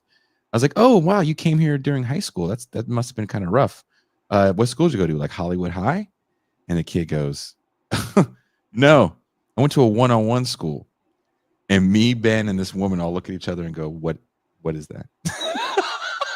I've never heard of that. And he's like, oh. And Ben goes, like a tutor? He goes, well, no, it's just you kind of have a class of one, like this, just one teacher to one student for your classes. And we were just like, and his dad was there, and we kept fucking with his dad. We were like, dude, you have to be so fucking rich for your kid to go to a school that we've never heard of. So the kid was just homeschooled? No, he went to a physical building. What? We were like, a boarding school? He's like, no. What? He kept like, no, silly. Silly poor people. Okay, first, we have to feel for that teacher. Because that teacher had to be armed with history and literature and the advanced maths and sciences. Oh, I think they changed class. The way he made it sound, I think they just went to different. And there was just one kid in each room? That's why our minds were just like, tell us more. Now, what's interesting is the kid, like I said, from the UK, the dad hates Trump. He looks at us, he goes, I don't mind paying taxes if I can have a better world for people. He literally is like talking to me about this. And that's another reason why you know this person has money. Yeah. Only somebody with money can say it. Yeah. But it was an interesting. I've seen that. I've ran into the guy since then. The dad since then. He's actually a really nice guy. But when the kid said that, that was one of those moments where, to the point what you were saying about why doesn't your kid, lose his fingers in the loom? It's like, well, my kid's never going to lose their fingers in the loom, and I think that's part of that shit that we don't see, because we may think, oh, so and so's kid probably goes to private school X. It's like their kid goes to a school that you can't even fathom. Yeah. None of us couldn't fathom the kind of school that this kid went to, because it just didn't make sense in our brains. And he could see that. Like, oh, these are, like, in his mind, it's like, oh, you guys, I forgot you guys are regular people. Yeah. I mean, the thing is I can't remember where I was reading it, but a lot of the tech powerhouses that still like have their kids in private schools that they don't like are like petitioning to start a charter school where the entire class will be 14 people and it's just their kids. I can see that. And it sounds insane when you think about it. It sounds so insane, but it's like, that is the privilege of the wealth, of the wealthy. They're like, you know what? I don't like this school, even though it's one of the best schools in the universe. Like Martians come to this private school to learn, But they said something that upset me, not my kid, but me. So you know what? I'm going to get together with the rest of my tech mogul buddies, and we're going to start our own school. We're going to start our own nation. And what pissed me off the most about this was they said it was going to be a charter, not a private, but a charter, which means the state is going to have to divert funds to this school for 14 fucking people. They're not stupid. There is a certain level of callousness and psychopathy that makes you a successful actor, musician, financier, etc. Yeah. And I hate the fact that we celebrate that shit in this country. I can't speak for other places because I've never lived there. I've only been there for short amounts of times. Enough to spill his seed in a seedy bathroom with some poor girl that was really into his music. Did not. Very faithful to the woman I was with for all those years. But we love that level of fuckery when we see it in the movies, right? Yeah. Greed is good. Has been the motto for a long time. And I think now we're having to deal with greed is good. And we can't really wrap our minds around it because there's also this morality, this liberal morality at play as well. But all of that shit is missing any sort of class analysis. So is it a class war, or is it you're just mad that you're not going to the, as Sean Moon said, the Switzerland boarding school or the fucking one-on-one school? One-on-one. Like, I mean, the thing is I would say it's probably like 70-30, where 70% of Americans are jealous that they're not going to the one-on-one or the private boarding schools in Switzerland, or have the fiscal power to start a charter school in which you have so much money, your bidet spits out toilet water with flecks of gold in it, but the state of California still has to kick in money for your bullshit school, right? And then you have the 30% that actually look at it as a class thing. Now, out of that 30%, maybe 5% are actually willing to fight. And I don't mean just physical fighting, but, going through, all the things that we talk about and read about in all our literature to change it. While the other 95% are just like, man, this really sucks. Let's vote Democrat. You know, when you can't have the real conversation and it gets broken down to, well, if there was more black people in the one-on-one school, that's where or the one black kid that goes there is like, and they called me nigga. or one-on-one school, or it's a British black British kid that comes over and was like, "Oi, you call me what?" You know? I reckon I've never been called nigga before. I really like it. Say it again, mate. Harder all, you say.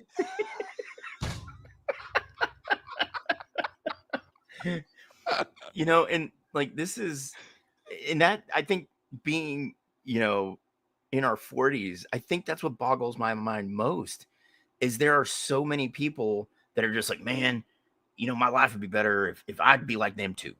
Well, it's like, bro, yeah, I was gonna say Jason went kind of Aussie on it, but same principle applies. Okay.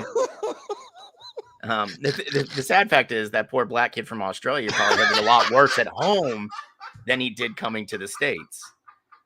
Are you an Aborigine? No, I'm a Negra.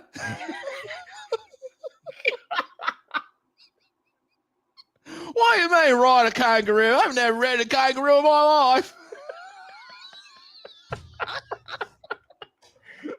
Oh my God. But like when you look at the 70% that are just jealous and you're like, dude, it's George Carlin said it best. It's a small club and you ain't in it. You ain't right? And you ain't in. And the thing is, they don't want you in it. And I have this discussion with people all the time at work, Jason. They're like, you know, if I just, you know, stack my bills, you know, build up my portfolio, I'm gonna get up there. I'm like, no, you won't. No, you fucking won't. I was like, why do you think anybody that has a good idea, right? Something that could be useful to society, it gets gobbled up by a large corporation and assimilated or killed? It's because they don't want that. They don't want you in the club, dude.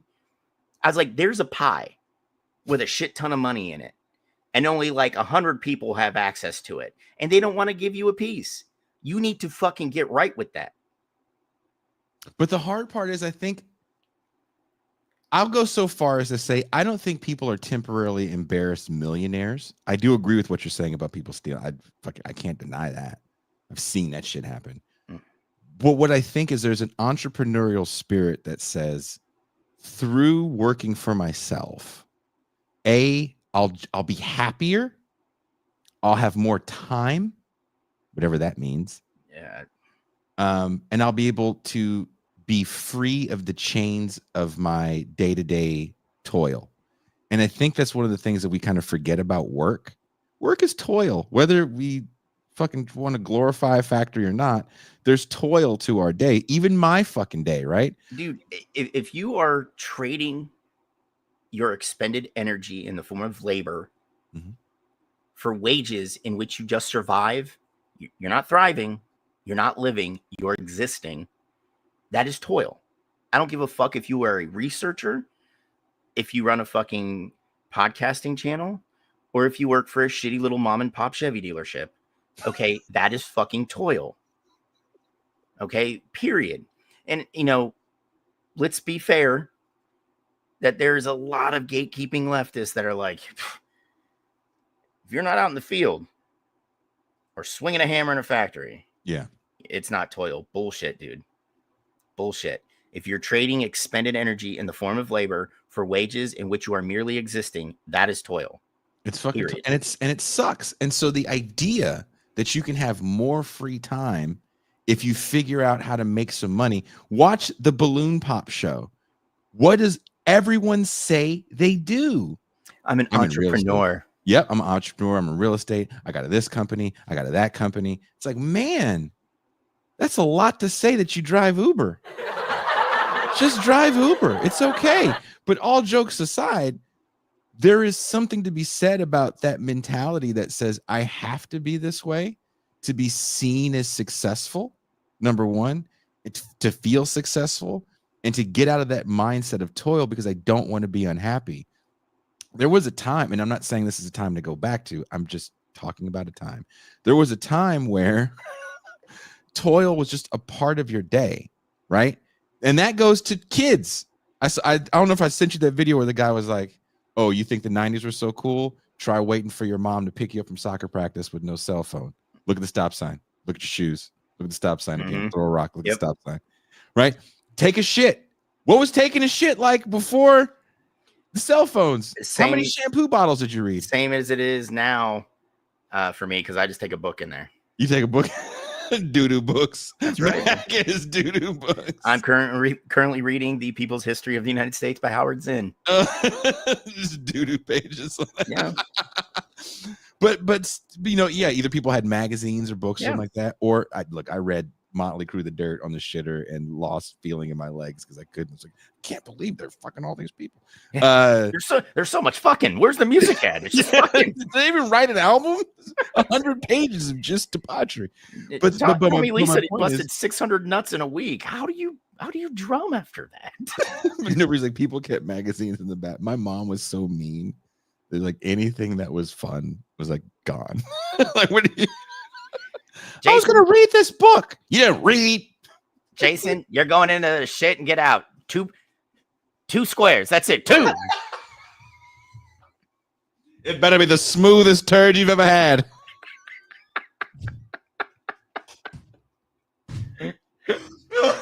One flush, Jason. Mom, I think I need 2. No.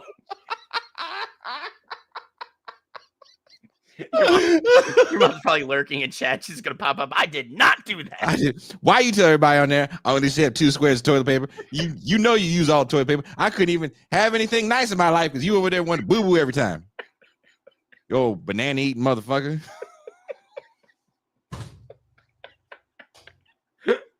My mom did let me have all the toilet paper. I don't want to. My mom actually was there's some good things she did in between ass whoopings. Well, she didn't need you to shit on the carpet when she was beating your ass, so she had to make sure you emptied out. Can't have this stupid ass nigga shit on the rug. He don't know no better. God damn it. 15 years old, shitting on rugs. I raised my hand one time and just dropped it right in. He said, "Oh no!" Just shit himself.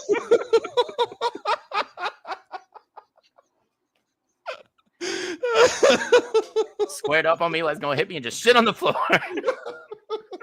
Oh, pussy ass nigga. Should have known he wasn't shit. Daddy wasn't shit. Damn. Thanks. Happy birthday to me. I don't give a damn. You destroyed my vagina in my life. You know how hard it is to get somebody to want to fuck me with your goofy ass staring at him in the living room. You know what's sad is I had that conversation when I was 17 with my mother. My birthday. She hasn't really ever done much for my birthday up to this point, so I wasn't expecting much, but she usually says happy birthday. And like, I woke up that morning, got ready for school.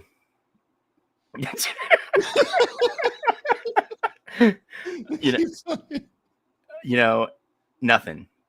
I go to school. My friends are wishing me happy birthday. My teammates, this is a year where my birthday fell on a Friday. So I had a football game, nothing in between the end of school and going to the field, get through the game, nothing afterwards. And I'm like, did you forget? She goes, you kind of ruined my life.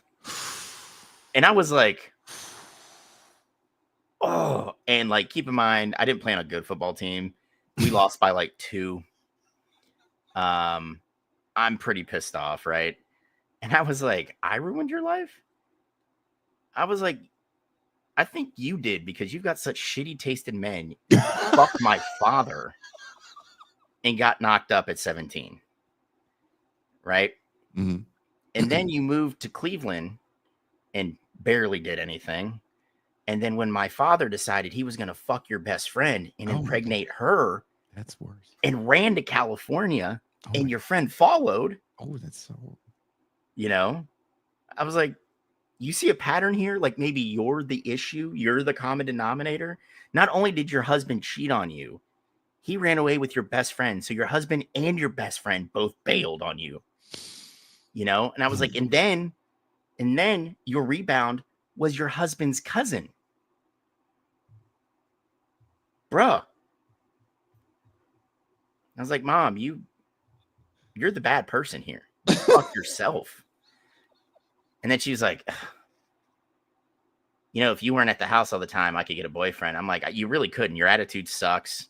Like, it's me that's stopping you, or that's for your fat ass. You know, like. So then I went to a house party afterwards and got my dick sucked by my girlfriend and got fucking hammered. So it was a great birthday overall. Just want to let everybody know, podcasts where you exploit your childhood trauma. I mean, and when we get down to it, it's for you, everybody. Jason and I should have a show on HBO because that's all they did late night for like 15 years in the late 90s. Oh, God, yeah. After Dennis Miller, naturally, because he had to confuse us all with his political jargon. You know, it was just a bunch of people on a stage talking about all the bad shit in their childhood that only like 16 people watched because only, 1,000 people could afford HBO full time. And everybody's asleep by that point, but they still got watched on TV. That's pretty fucking rad, so. I would love if this shit got picked up. I would love if you were closer and we could do in-studio stuff. Oh, God. That would be great. Oh, did I tell you that YouTube finally released the hold? Good. It's about fucking time. I haven't seen the money, though. Oh, of course. They sent me an email. Mr. Miles, congratulations. We released your hold. Yeah. You know that money that you've been earning? I was like, yes. Here goes Jason, just like, yes, ma'am. I understand you released that hold. Mm-hmm. Just typing out, and they're, when am I going to get this money? And they're just like, ooh. I think they could hear me tap dancing in the instant message I was sending. I was like, I was so shocked. I actually got because remember I told you you can't talk to anybody. No. I made up a question. About nothing. And they go, "Can I help you with anything else?" And I said, "Why, yes, I have this problem." And they said, "Oh, well, let me look at, can you hold?" Eyes can hold. This may take a while, Mr. Miles. That's all right. Eyes waited so long for Freedom Day. And so I'm trying not to be pushy, but I'm being pushy. It takes like 20 minutes, right? And because I say she because it was a woman avatar. Yeah. No, it was because they actually were spelling things wrong. I don't know if that's part of the program, but they were spelling some things wrong. But anyway, she goes, well, this is an internal issue, and I'm gonna have to. I sent a message into the internal team, and they're gonna have to get back to me. And I was like, well, that's gonna be today's? Is that gonna be tomorrow's? And this is on a Sunday. When's that's gonna be's? I ain't seen my family in so long. Mac. Jason goes full roots. Saved the conversation so you can see that I didn't make that part up. I miss my children. I miss them so much. We understand that you miss your children, and we'll get back to you as soon as possible. So they send me this, right? And a few days later, I get an email. I'm like, what the fuck? And it says, it's this long ass fucking thing. And then it says, and congratulations, which is funny because the paperwork has been sitting there for months. Yeah. They go, congratulations, we've released the hold. So I responded as one would, oh, happy day. When would you think I would receive said monies? Radio silence. Oh, dude, they're doing the army to you because this is what happens. If the army overpays you, They figure that shit out in about 12 hours and just take everything, right? Everything.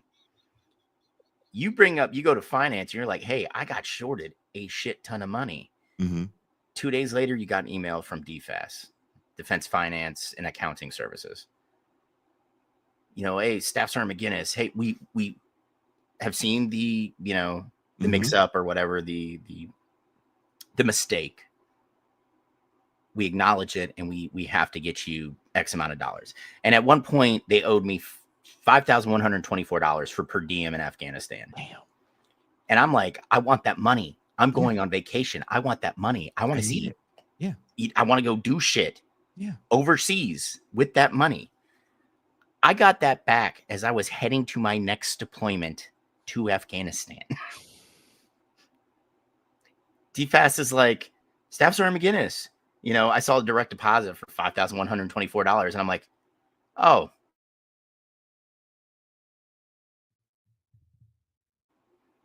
Awesome. I was like, fucking Army, you dumb sons of bitches, almost a year later. Dude, they did get back to me. Speaking of that, very similar situation. They're like, oh, because the hold was released in the middle of a month, you'll get it on the next pay period of the next month. I was like, word?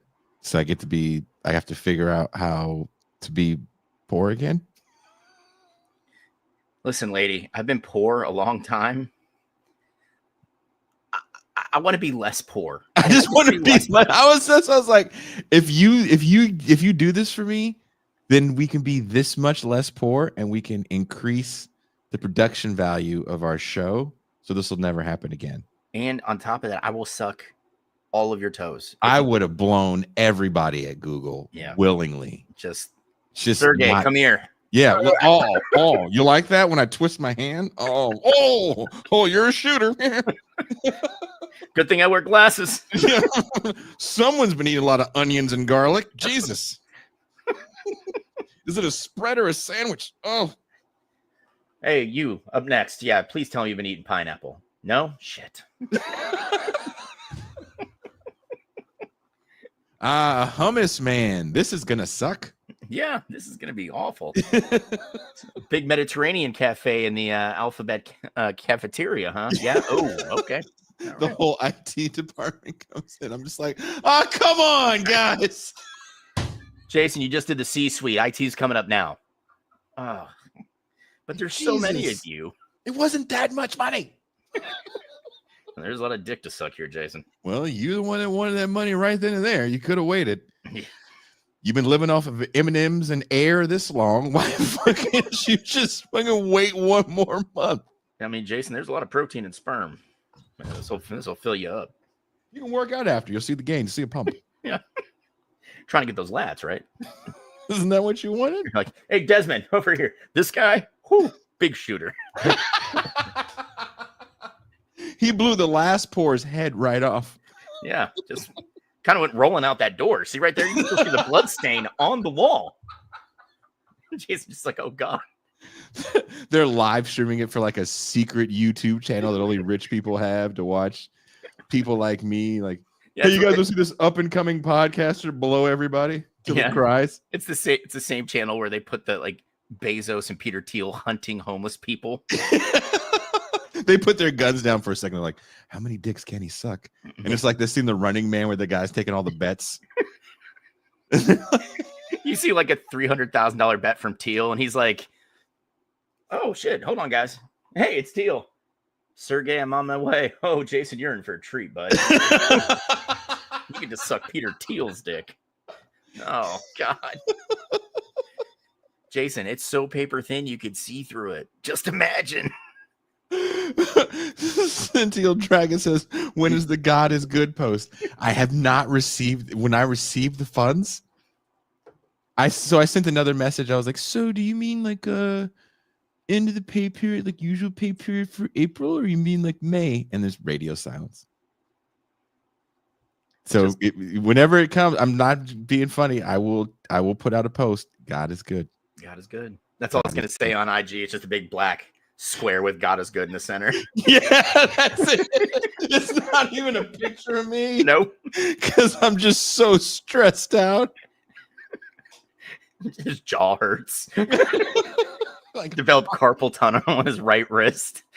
It's why like do you have that arm thing on? Because you type so much? Oh, no, I had to blow everybody at Google so I could get the fucking back pay from when they had an unnecessary hold on me because my ID was fraudulently used. You get somebody pop up in chat. They're like, "Did Teal show up?" And you're just like, "Fuck you too, man." Fuck, you knew about it too.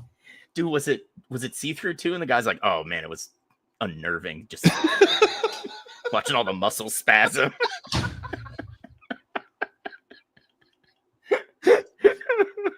It wouldn't have been so bad had he not patted me on the head when he was done. Yeah. And then called me good boy. I didn't. That's when I was like, no, sir. Sergey, am I done yet? Dude, you're still 3 guys from IT. They're on night shift. What? Yeah. And they've all been eating hummus. Each and every one of them. Nuri says, the Google gargle. That's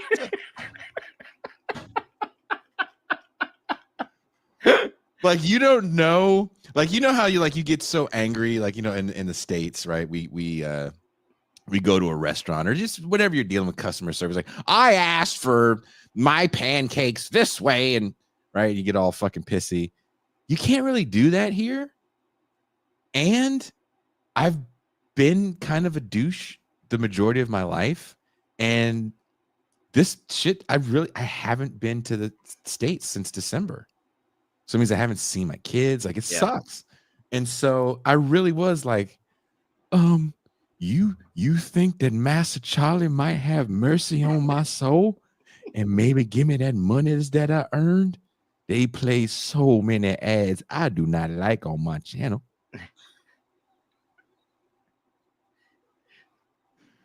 It's like, listen, YouTube, dude, it was an illegal hold and I had a butt plug ad interrupt a great read and I didn't say anything. Right? And the disturbing thing is someone put like a product rating in the comment section thinking this was an actual, and she said 10 out of 10, would stretch this whole again with it. Mac, there were people sending me messages saying things like, dude, I totally got a Ben Shapiro ad before your show. And dude, see, that's what kills me. Like, they're just dropping weird shit in. Like, it's you can say what you don't want, and I'm not going to sit here and lie to anyone watching or listening. I'm like, I don't care. Oh, dude. I don't see it. I don't care. Yeah. I mean, I got to draw the line at like if they throw some like Marjorie Taylor Greene like campaign ad in my shit. At that point, I'm like, well, listen, man. I wouldn't. You'd have to tell me about it, and then I would go like this. Ooh. No. After hearing about the Jewish space lasers that started the fire in California, I will not give any credence to that woman. The Jewish space laser. Yes, and she said that on a fucking podcast, and I'm just like, how are you a member of Congress? How? And then I remembered that there used to be like a reading and literacy test before voting, but there's not one required for you to run for Congress. So I think maybe she's an interesting bird, man, because there's a weird parallel between her and AOC where there are these odd mirror images of each other, right? Because they both kind of come up in these weird, like there is a video of her using a fake name on American Idol. Really? Yeah, you've never seen it? No. I'm being totally serious. She's using a fake name. It's totally her, and she just wants to be on TV. Well, to each their own, man. And she's doing her thing, right? She's like, I got a position in office, and I could just say unhinged bullshit. It's some dark look. It's some dark shit. Thank you guys for laughing at our gallows. Wait a minute. Mercutio said the university had a word with Torre after students complained of the episode he was on having ads for erotic audio books in Europe.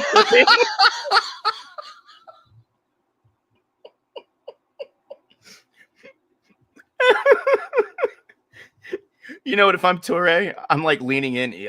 Hey, man, more smut. Let's go. I want dinosaurs, fucking Broncos. Let's just get weird with it. You know, It's you have there's a new thing where you can put like these placed ads, and if people buy stuff in them, you can get extra money. I don't know exactly how it works because I just don't care. yeah. I have a friend, like, to tell you how, I don't want to say horrible, but just kind of, how can I put this? The media world that Don't say anything that YouTube can use against you, Jason. You mean YouTube, the most merciful massa of all? That's the one. Sergey's over there like, all right, he backed off. You win this time, Gadget. All right, Miles. Your jaws are safe for now. A friend of mine who's a big sports fan sent me a link. He goes, "Hey, Jay, check out this show that I sponsor." And it was very Bay Area based, right? Sports show, and not much different than us because they're more radio people. I think they might even been radio people, but they had a fraction of the view count and the follower count. And I'm like, "You paid?" He goes, "Yeah, I sponsor them and I got some deals from it." And my buddy works in real estate. And I was like, I can't hit you up for money, even though I have better everything, because everyone that watches is unemployed. I'm just kidding. We're like, we're probably all underemployed at this Yeah, point, I would, you know? yeah. Or just, it's a totally different market. Yeah. Totally different. Because, it was a sports show, and he was actually kind of curious about because I was like, well, here's our numbers. We're kind of fucking awesome. Like, you're gonna tell me your friends wouldn't want to watch these dick jokes? They're way better than your friends' dick jokes. Yeah. Like, come on, we make some great dick jokes, and they're like, "Hey, dick."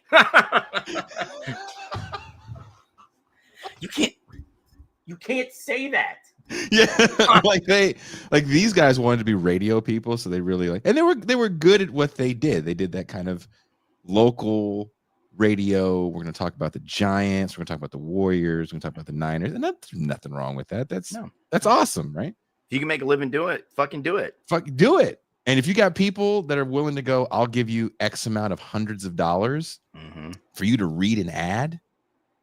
Oh man, dude, I'll do that. Like, well, hey Jason, it's like that joke we made about Pornhub guy getting shot in the face with, "Oh, hey, time for an ad read." Okay. Are you in the market for a new car? Or does your car need fixed and you're in Fayetteville, North Carolina? Go see Chris Macklin at Fayetteville Dodge Ram. For all your mechanical needs, they can get it fixed up right there, have parts there in a reasonable amount of time. Or if you're looking for a new car, they've got deals on 2024 Chargers right now. You're looking at $5,000 under MSRP.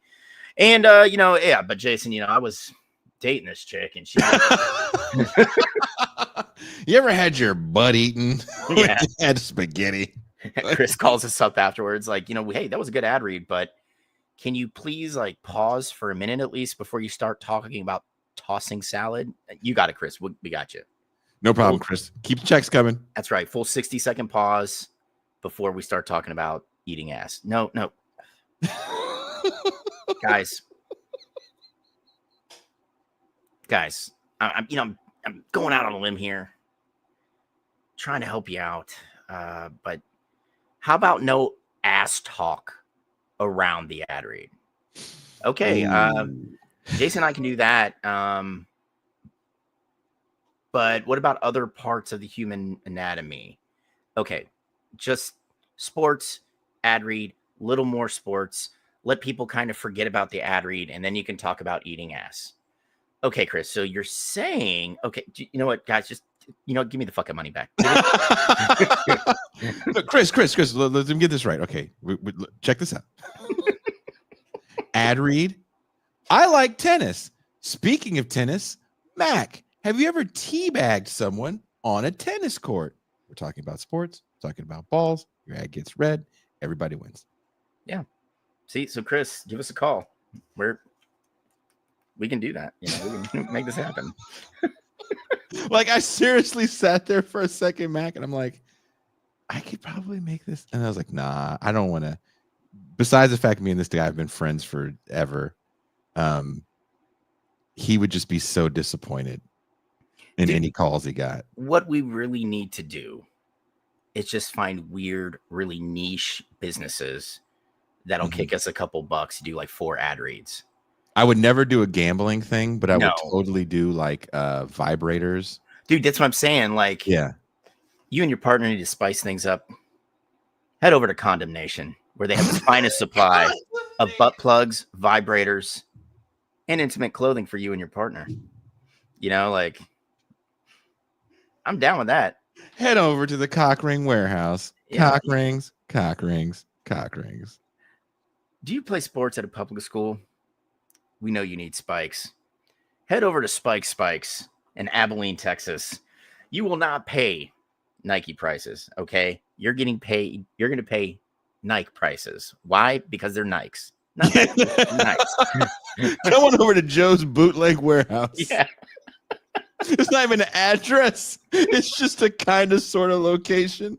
Go 2 cars down, ask for Sal, and make sure he knows you're not a cop. Yeah. If you're in Oakland, look for the big red semi. If you're in a sketchy area, you're probably there. Feeling down, seasonal depression, holidays are coming up, and maybe you're not tight with your family. Go talk to Angel. She's offering her own companion services. And we'll, my God, Mac. How do you look, I'm saying it right now. I'm calling my fucking shot right now on the show. If you are an OnlyFans person and you need help, talk to 2 dudes that talk to incels all day. We are incels. Me and Mac had a conversation earlier, private. Yeah, we did. I said, Mac, today is the first day of 47 years of life. I fired off 400 push-ups. Yep. And like 240 sit-ups or 240 reverse crunches. Yep. And he was like, that is great. He goes, all that to be single. I was like, exactly. Yeah. I was like, dude, we're going to be so ripped by summer just to get shot down by every woman. Just to get shot down. If you're an OnlyFans person and you want to like, hey, I can give you like $200, Mac, I would be like, just pay Mac $200 to read your OnlyFans ad, and I guarantee you will get subscribers. I'll write it. I can write copy. I know how to fucking do this shit. Look at Charles' Ghost fucking showing off. And congratulations to Charles' Ghost. We should start doing that. Anytime any of you have I don't care what you are, if you have any kind of intercourse, not with an animal or an inanimate object. And it has to be consensual between 2 of age partners. Those are 2 very important parts of it. Yep. Consent, of age. And honestly, I'm going to go ahead and put this little caveat out to it. We don't do scat play here. We may not shame you, but I'm not interested in poop. And I know Jason's not interested in poop. Yeah. No, that sounds really foul. But we totally read your OnlyFans ad. Like like Max said, he would write you the dopest OnlyFans ad. Mm-hmm. You would have so many people just primed and ready to fucking goon. Just goon time. That's I would love if that's how we like the show blew up, like just reading fucking OnlyFans ads. The thing is, we get a bunch of like OnlyFans like creators that are like huge sports fans, And like we make a dick and fart joke, and she's like, "Whoa, guys, let's get it back on track here, okay?" Because I watched the entire Commanders game and I broke down the game film, and we're just like, "What the fuck, dude?" Can you imagine if we had this? We could do this. We'd have OnlyFans models come in here. They wouldn't even have to read an ad. They can just be like you said, I watched the whole game. I fucking loved it, and you know what? Diamond's gonna tell us about the finer points of cover 2. Like, let's go, Diamond. Dude, to the stratosphere. Diamond's making money. Dudes are blowing loads. everywhere. Yeah, just spackling. Yeah, dude, they're hitting SpaceX satellites in orbit.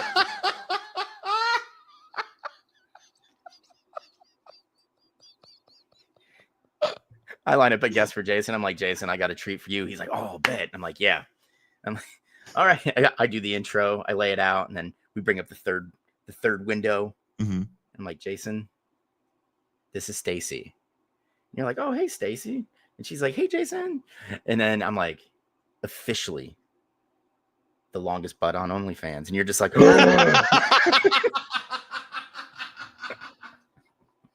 I can even make it clap and pick up things.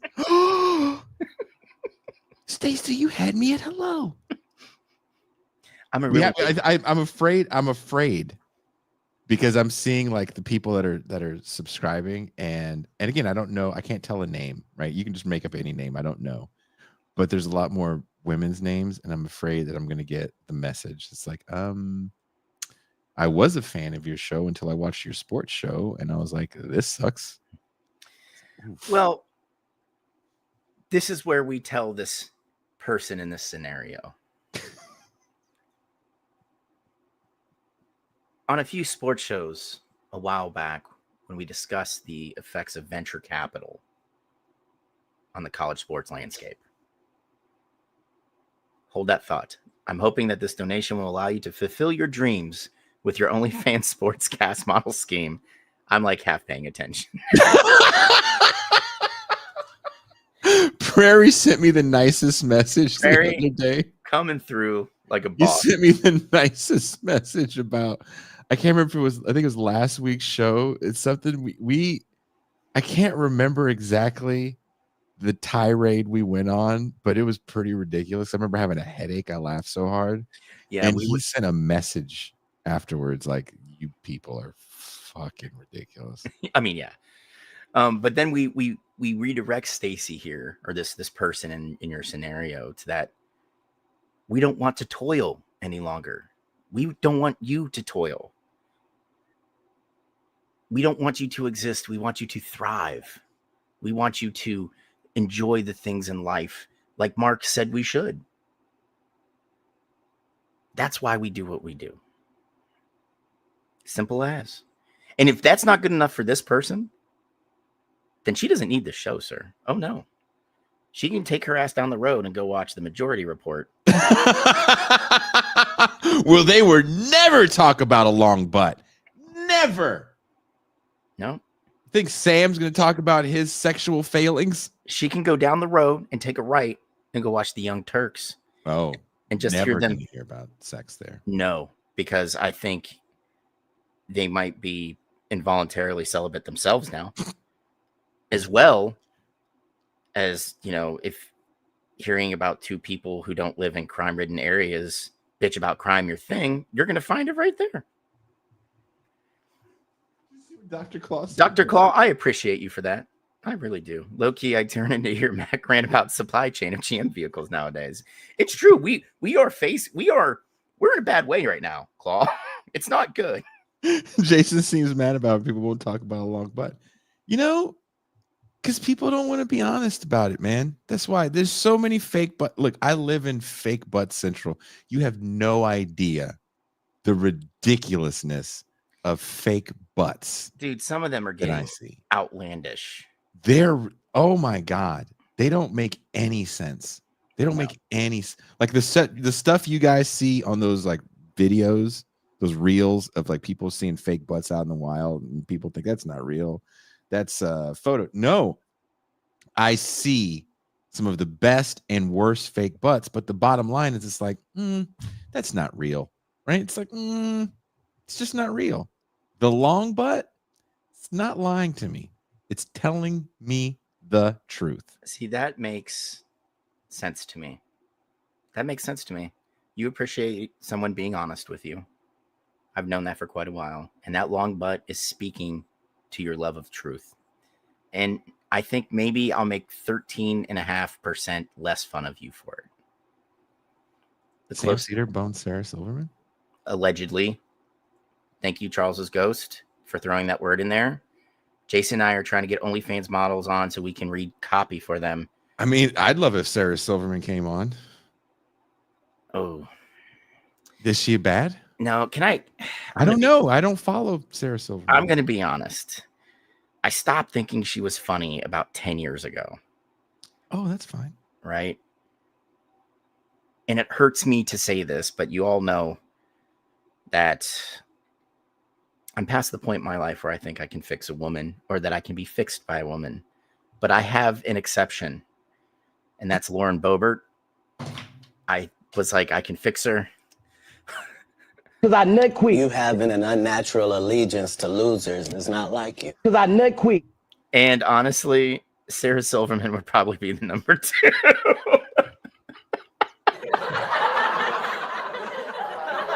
I can't sit here and say that you're a bad person for either of those things, because if you and I were hanging out and you're like, dude, there's Lauren Boebert over there at the bar, I'd be like, that's not Lauren Boebert.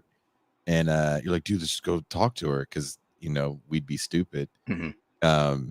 I would totally wingman for you. For bullshit. You to talk to Lauren Dude, Boebert. I can't say her fucking name. She gives handsies in public. That's insane. We could Eiffel Tower her, and she would just think it's a Tuesday. Fuck. I feel like she's not against all the way fucking a black guy, but I think the fact that she would get, like, you know, double ethnicity, I think that would be too much for her to handle. I don't know. I think if she couldn't see you, she'd be okay with it. So you would just have to, like, be in the back the entire time. She seems like the kind of person that wants to reach around in a turnaround look. Yeah, probably, but, like, God, real passionate about it. Yeah. Why are we? Yeah, she probably would be. She seems like she's feral in the set. Right? Because, like, that was a vigorous handsy in the theater, because you saw her hand working. It wasn't just like one of these, Jason, where the camera caught her, like, over the shoulder. Like, you saw it. She was. Did I send you the video of the guy giving his wife a hand job at the baseball game? Oh, yeah. Dude, the most egregious thing I've ever seen when I was working security, I worked Segra Stadium, which is where the Woodpeckers play here. So keep in mind, this is a single A baseball stadium. There's like 1,500 seats. Mm-hmm. And, like, it's packed almost every game. Oh, I didn't know that. Right? And they got, like, great outfield seating. They do some, like, really cool stuff, right? So there's this bar on the back side of right field, and it's got, like, just stool seating. And if you turn to your right, that's where, like, the smoking area is, so no one can see you smoke, and you're not going to get smoke near anybody, right? So I'm, like, walking the outfield wall, and down in the smoking area, there's this dude just, and his girlfriend is sucking his dick like it owes her money. Like she's trying to pay the rent. Just, like, going to town, acoustics and everything. And I'm just sitting there, like, and they don't see me at all. Like, this dude just completely enveloped in the cigarette and the blowjob. And so I knocked on the railing he's leaned against, and then he felt it vibrate. And he's like, "What's up, dude? You want next?" And I was just like, "Oh, fuck me." No. I was like, put your dick away and go to your car if you're going to do this. Your ticket will allow you re-entry. He's like, "Oh, really? Bet." Just like... You're like there's children here. Yes, that's the, like... There's children just for that simple fact. You know, and I'm just like, what the fuck? You know, it's... Like, I get maybe a little... Like, when I was younger, because now if I fuck a woman in the backseat of my car, like, I'm going to hurt myself. Like, I'm well aware. Oh, I can't even think. Right? But, like, when I was younger, it was like the thrill of being caught. That was cool. Mm-hmm. Not getting caught, right? You know, like, the possibility it could happen. Like, she's just sucking his dick at a baseball game. You know you're going to get caught. Put your dick away, sir. Yeah, who can afford to live alone? Right? Hey, let's go get some minor league baseball tickets and fucking drink some beers, and you can blow me in the... Baby, you're so romantic. That's so fucking... I live in one of those places where, like, people don't have privacy, so cops love Like I was talking to this woman and it was not a good conversation. She was having this kind of breakdown and the cops pulled up on us and they didn't even do that thing like, "Are you all right, ma'am?" It was more like, "You sucking his dick?" Like, no. I'm like, I gotta show the cop, like, look, everything's all zipped. The dick's in my pants. Like, no. I mean, no. Sir. What, dude? Sir. Is your dick out? No, bro. No, she's fucking telling me about the trauma of the last guy. I'm listening to this so I could just not do what that guy did. I'm trying to learn here. Yeah. I have my own place. I live alone. I'm I getting could my totally dick, do it to her in the fucking driveway if I wanted to. I'm getting my dick sucked. It's gonna be in my bed. Yeah. Or I the am- couch or Sir, the kitchen. It doesn't matter. It's my house. I live alone. Listen, cop, I am in my 40s. I will dislocate my hip getting my dick sucked in the front seat of a car. God. I don't even want to go, but it's like I cleaned back there real well and I was like, no. Mm-mm. You know, it sounds cute, but no. Mm-mm. No. I have a king size bed. Bro, I got a great memory foam queen. Fuck it. Right? You could roll over. We could roll around. Yeah. We could play weird games. And if you don't like to be touched at the end of coitus, guess what? We're on There's our own so much side. space. We can even make a little fort. A don't touch me afterwards fort. Yeah. Yeah. Fuck that in the car shit. I end up nutting on my seat. I put my groceries on top of it when I go grocery shopping the next morning. No, thank you. No. Can't have the French toast sticks taste fucking Salty. The gay frog would be upset. Claw, how the fuck did you fit in a twin bed? That Negro's ankles was just hanging off the What are you talking about? His knees bent off the end of it. He slept with his feet firmly on the ground. Claw was sleeping like a slave. Damn, you had a poverty mattress, Claw. Look your big ass get a twin. Just sideways sleeping ass Negro. Just diagonal trying to, if I sleep this way, maybe it won't feel like I'm this poor. Then he went to two twins pushed together. He ends up falling in the middle.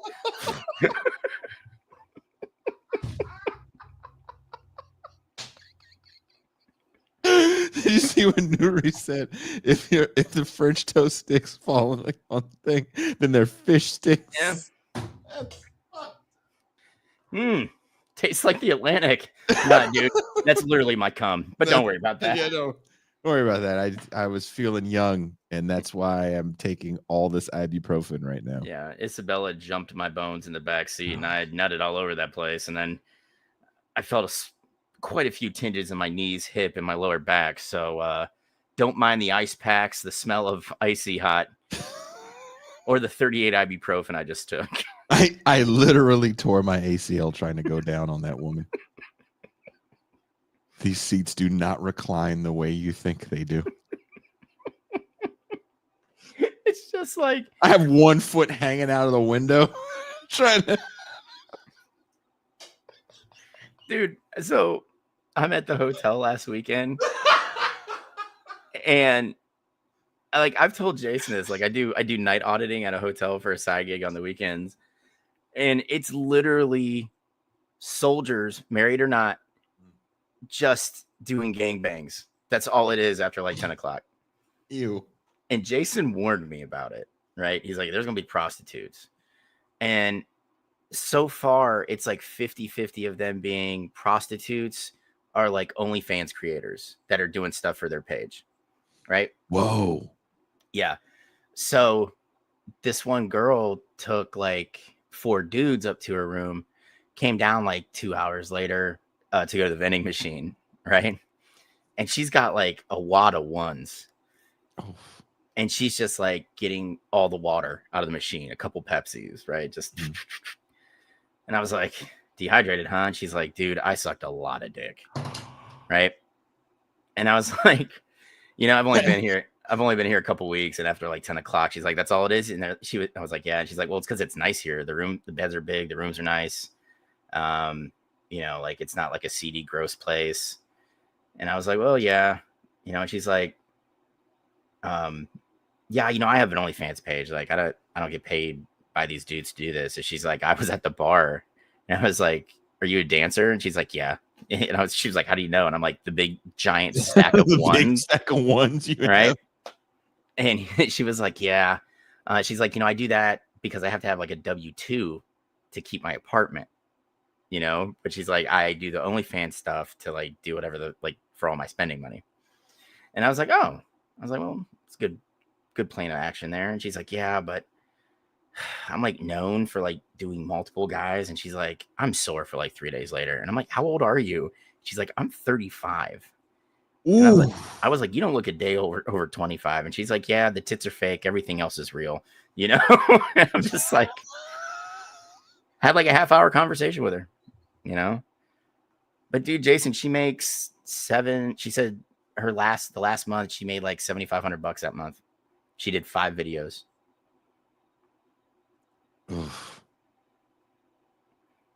Oof.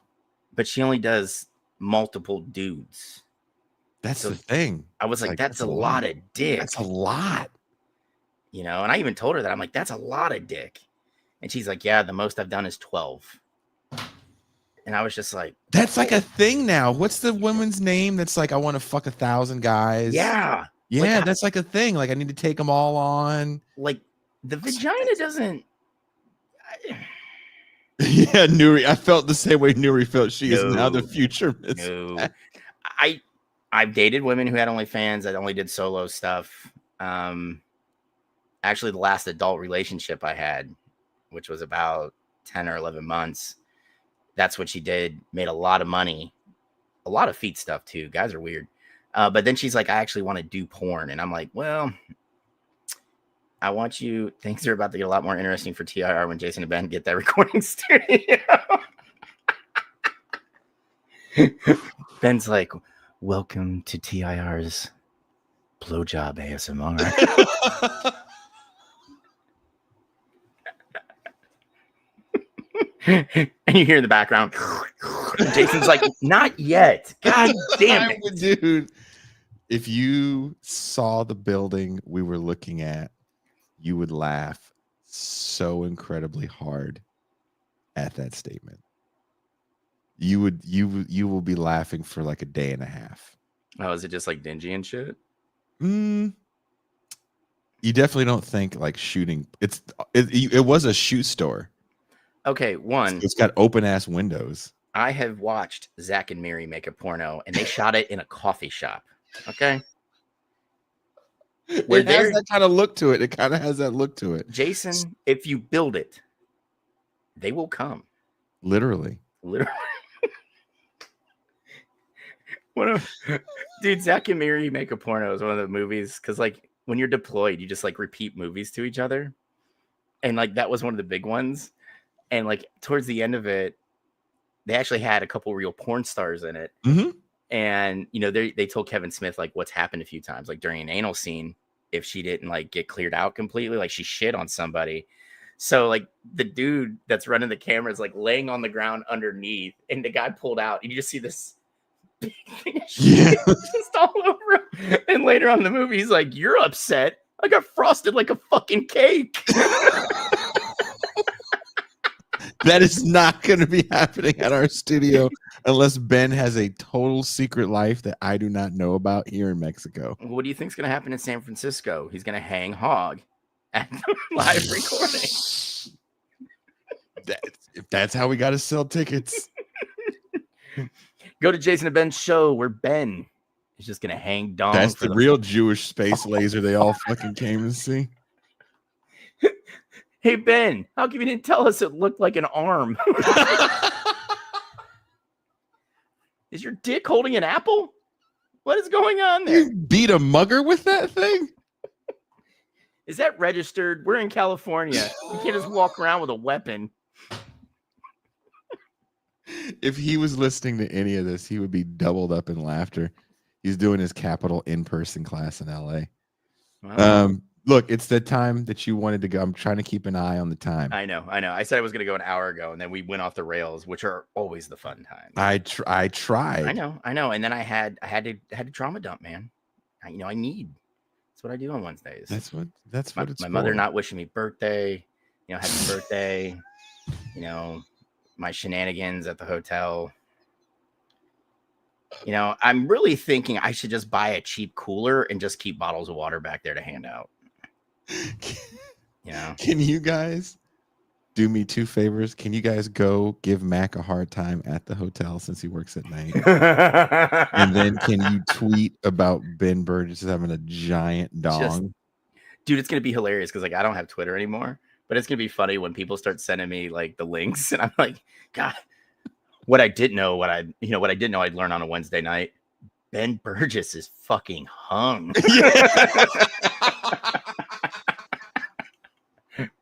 just tweet weird shit about him having a giant fucking wang. You guys are going to be all set up professionally and they're just going to be like, hey, Ben, prove it. What? Yeah, dude. Because I know he doesn't watch the sports show, so he'll have no idea. I got these tweets. Do you know anything about this? Jason. No, man, that's weird. That's weird. God. Oh, that's weird. A bunch of porn stars show up. They're like, hey, have you ever thought about adult entertainment? That would be. Are you talking to Jason? You don't understand. That shit is my dream come true. Just to fuck with him like that, because that is kind of innocent, and he would be so confused. So to be sitting next to him, and he's just like, "Hey, look at this," because he does this. Sometimes weird shit will happen to him. Like, dude, check this out. So that would be the most awesome shit ever. Klaus said the next episode of Philosophy for the People is going to be awkward. Ben, let's do that hog. GTAA really means give them an aneurysm.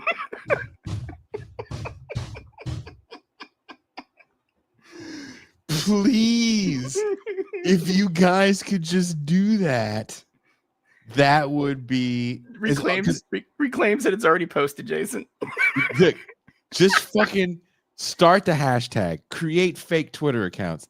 It's his birthday, by the way. He just turned 45. Happy birthday, Big Dong Ben. Yeah, just Big Dong Ben. Fucking all the weird memes and gifs of fucking elephant trunks and shit. Oh, man. Get this awesome anaconda. Nuri, well done, sir. Nuri Yank. Conky Dong Country with Ben Burgess. Conky Dong Country with Ben.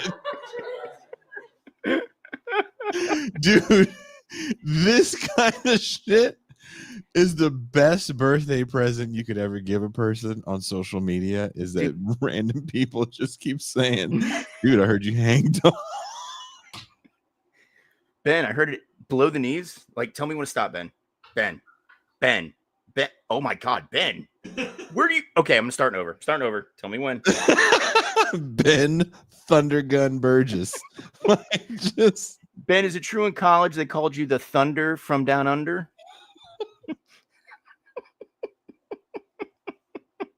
Dude, Prairie, I hope you I want everyone to tweet about dude's huge fucking hog.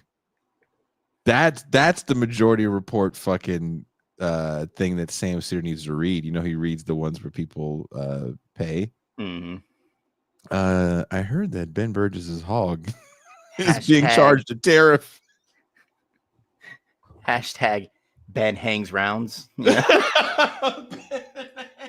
You get all the lefty veterans coming out. Oh, that's an artillery fucking reference. Let's go, Burgess. Can you imagine? What's the kill radius on your loads, Ben? The kill.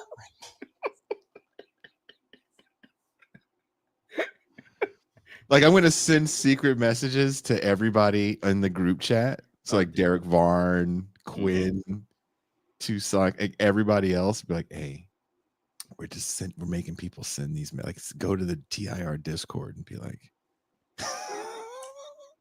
just let them know Ben's got a trunk, you know, and we're not talking about his torso. Okay? Think African elephant rather than Asian elephant. we did some.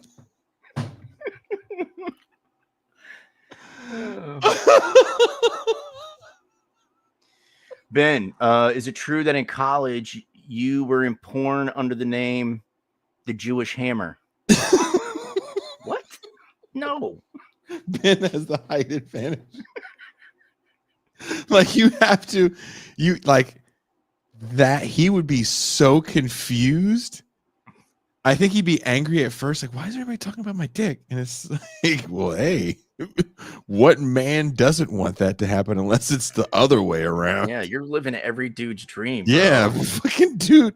Like, that should be every dude's birthday present. We just hashtag you that you have a huge fucking... Dude, and like in 2 months, you record the brunch at your place and be like, yeah, it was totally us. Like, sorry, man. I just wanted you to have a good birthday and feel good about yourself. And then Ben like puts his fork down. He's like, yeah. And then the next lady I hooked up with went on fucking Twitter and was like, I mean, it was good, but it wasn't like long.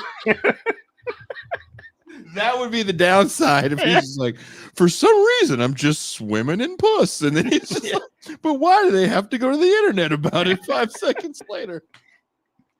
She said she was expecting ropes and only got yarn. Like, I was really confused about that, you know? Like, stop referring to me as Mr. Snuffle.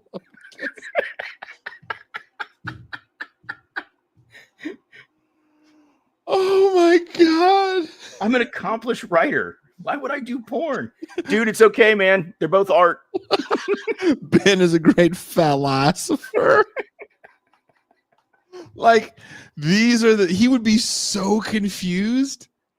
And I think it would take him at least a day to figure out I had something to do with it. But he would hit me up with the confusion, like, is this happening to you too? Nah, man. Never been accused of hanging dong, Ben. No one's ever told me anything like that. If they did, they were totally lying. And it's usually to my face. Yeah, that's the worst part. That is the worst part. Like, don't sit there and tell me how big my dick is when we're fucking, because like I know you're lying. It's a normal sized dick. It's not Ben Burgess. Okay. It's not Ben Burgess. The worst is when you're like, yeah, he's like this fucking big cock, and they just go like, it's not that big. Did you have to yell it out right mid-stroke? Well, Cool. you said you like a woman that's honest. You said my flat butt spoke truth to you. Well, now my dick is saying I don't want to be here. Yeah. Jesus Christ. I didn't say the God's honest truth. My goodness. Just lie a little. Fuck, you had fake eyelashes on. I didn't call you a bitch. Fuck. I have feelings too. Thank you. Now me and my average sized dick are going home. Yeah. Like, he never wanted to finish or start with, I'm just saying. Yeah. Don't say that while we're having sex. That is not a phrase you want to hear. I'm just saying. Maybe. I'm just saying that if you wanted me to say I had a big dick, you could have ate my pussy just a little bit longer. Just a little bit. Well, fucking, thanks, Eunice. Listen, I'm in my 40s. Okay, I'm tired. And I can't breathe. Fucking kind of watermelon busting leg lock you had me in down there. Listen, I know thick thighs might save lives, but you almost took mine. You Okay? drowned me. You drowned me, ma'am. I thought it was time for insertion. Tony said, don't want to hear, well, sweetie, it ain't Ben Burgess.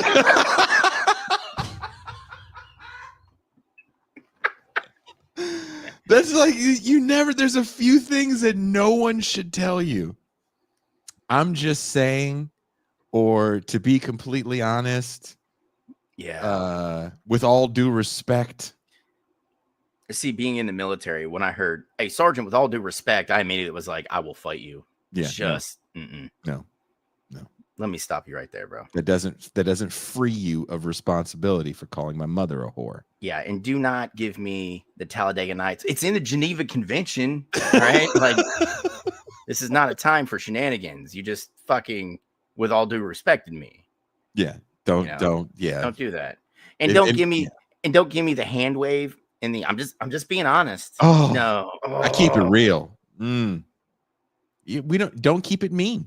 Well, we know you don't keep it real. Your lashes are fake, your nails are fake, and you stuff your fucking bra. Okay, like there's a lot of things you don't keep real. You didn't tell me you had those big ass feet. Fucking look like clown shoes down there. But no.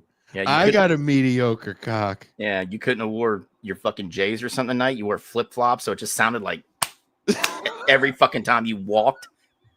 God. Clap.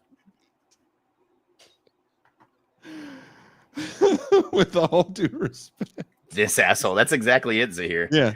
Once someone says with all due respect, and if you're having intercourse with someone, they're like, "Hey, with all due respect, I was just I was expecting you to knock the bottom out, and you're not." Yeah, it's like the triangle, and you're not even doing the sides.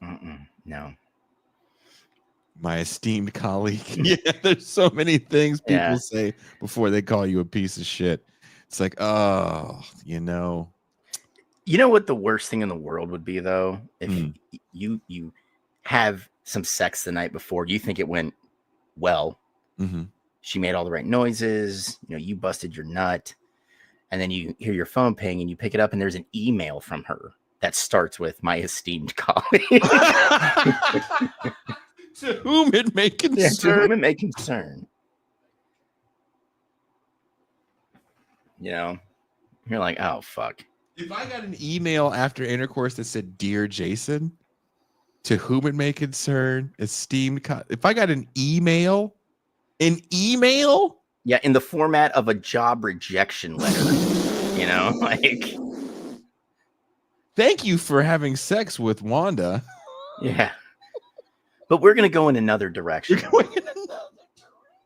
You currently don't have the qualifications we're seeking. That's what AI is going to be used for. It's going to be like, how can I tell this guy I don't want to fuck him anymore? Just use ChatGPT. Well, there's this comedian that I really like. He's always on the Daily Show. He's a younger black dude. And he's like, I wasn't ready for this, but I'm out to lunch with a friend and her phone's ringing. And then after like the second or third time, she kind of turned it over and put it face down. He's like, but in that time I saw the name and it was bedbugs. And he's like, I'm immediately thinking, did this motherfucker have bedbugs? And she went home with him? And he's like, so naturally my curiosity gets the best of me. And he's like, I mean, I just saw it out of the corner of my eye. I wasn't being nosy, but like, you have his name in there as bedbugs. And she's like, oh yeah, it's because I can't get rid of them. Right? Damn. And he's like, man, you are not ready for what women have saved you as. Damn. In their phone. And he's like, so a couple weeks later, I'm hanging out with another friend. He's like, keep in mind, we've never had a romantic inclination or vibe. She's like, I can't find my phone. Would you call it for me? And he's like, yeah, I'm going to call it for you. This has happened to me. He's like, so I call her phone and I hear, and he's like, so I'm looking around and it fell in between the couch cushions and I picked it up and it just says, nope.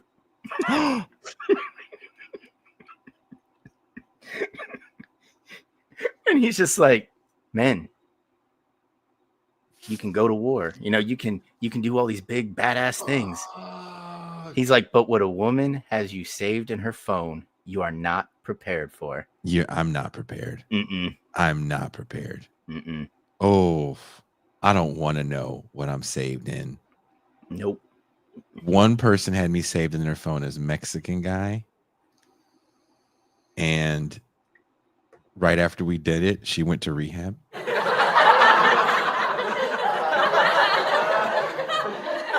And I said, I didn't think you remembered my name. And she goes, I don't, because you're in my phone as Mexico guy. Uh-huh. Was there like a star system you had, or Yeah, like what's was there? Yeah. Can I know where I rate as far as nameless people in your phone? That's what we have to do, is like a Beyond the Red Zone sex app where you can like a Lyft driver. So you can like kind of rate the partner. 5 stars. I would love to see Clean bedroom, responsive. I would love to see a woman's. That would be the funny. Dude, that would be material for now to eternity. It would also lead to a bunch of dudes throwing themselves off bridges as well. So I don't know if we want to let that genie out of the bottle, so to speak. But I mean, it's a brilliant idea. Oh. Knew we call you bougie coleslaw. Bougie coleslaw. That nigga with the raisins. Mix the carrots and the raisins. Yeah, like, why would you put me that you're white? You're like, sorry. I know, I didn't think you'd see. There's a lot about me you don't know. She's sitting down on her phone, just like putting your name in the app, just like, this man appears to be black, but eats bougie coleslaw, and it doesn't hang to his knees. Should have got a Burgess. Needed a Burgess. She gives you like a 2.5 stars, and you're like, but you said I ate pussy well. Oh, you do. You know Burgess. Yeah, you know Burgess. Yeah, anybody can eat pussy, but only a few men can hit both, all, every, the bottom, the back. my soul. I went to church after Ben Burgess fucked me. I went to Catholic church. I had to go to confession. Like, I'm not even Catholic. I'm Pentecostal. That's how good that shit was. And he's Jewish. That should tell you how confused my vagina, mind, and heart was by the dick.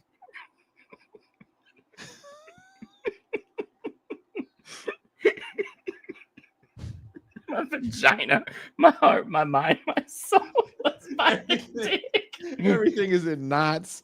She's calling her homegirls all confused. Girl, I don't know what happened, but after he was done, he sat there holding the apple, reading the philosophy book. I didn't know what to do. I touched myself again, my God. And his dick was swinging in the breeze, and the head just kept hitting the floor. You ever seen a man's penis, a post-penis throb? It's like a heartbeat. Veiny soldier. What a veiny soldier. And then we went to temple.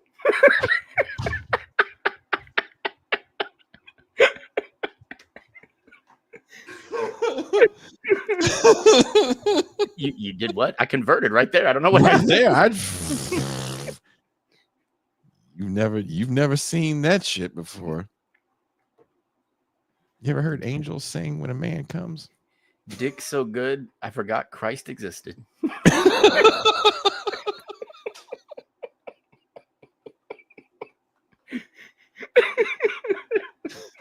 I orgasmed. I felt like I was in a sea of rainbows.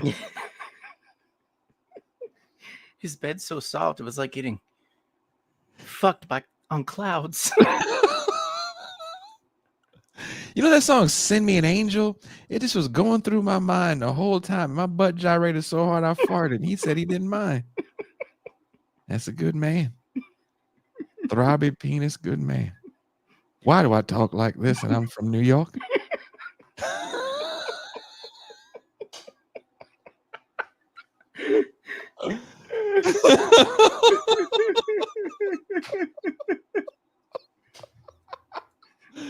Ben just kind of does, and his clothes come off, and he parts his hands, and the vagina opens up, and he just got it in there in one thrust, like a heat-seeking missile. I really hope he doesn't fuck around or anybody at the thing is like, hey, I think they're talking about you on air, Mr. Burgess. Hey, did you watch the sports show? Something about you having a big hog? You have animals? I too do sustainable farming. We're like twinsies. You're my hero, Mr. Burgess. It all morphs back into Pog chasing MLK or some version like it. It really does. Because that's who Ben Burgess really is. Ben's just Pog chasing Moses. That's all he is. That's all he is. That's all he is. He's Pog chaser Bernie Sanders. That's probably a real person. You know what I really love? Affordable health care and a fat ass.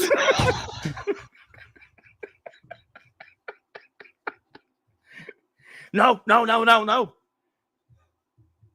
No applause. Those are two things every American should have access to.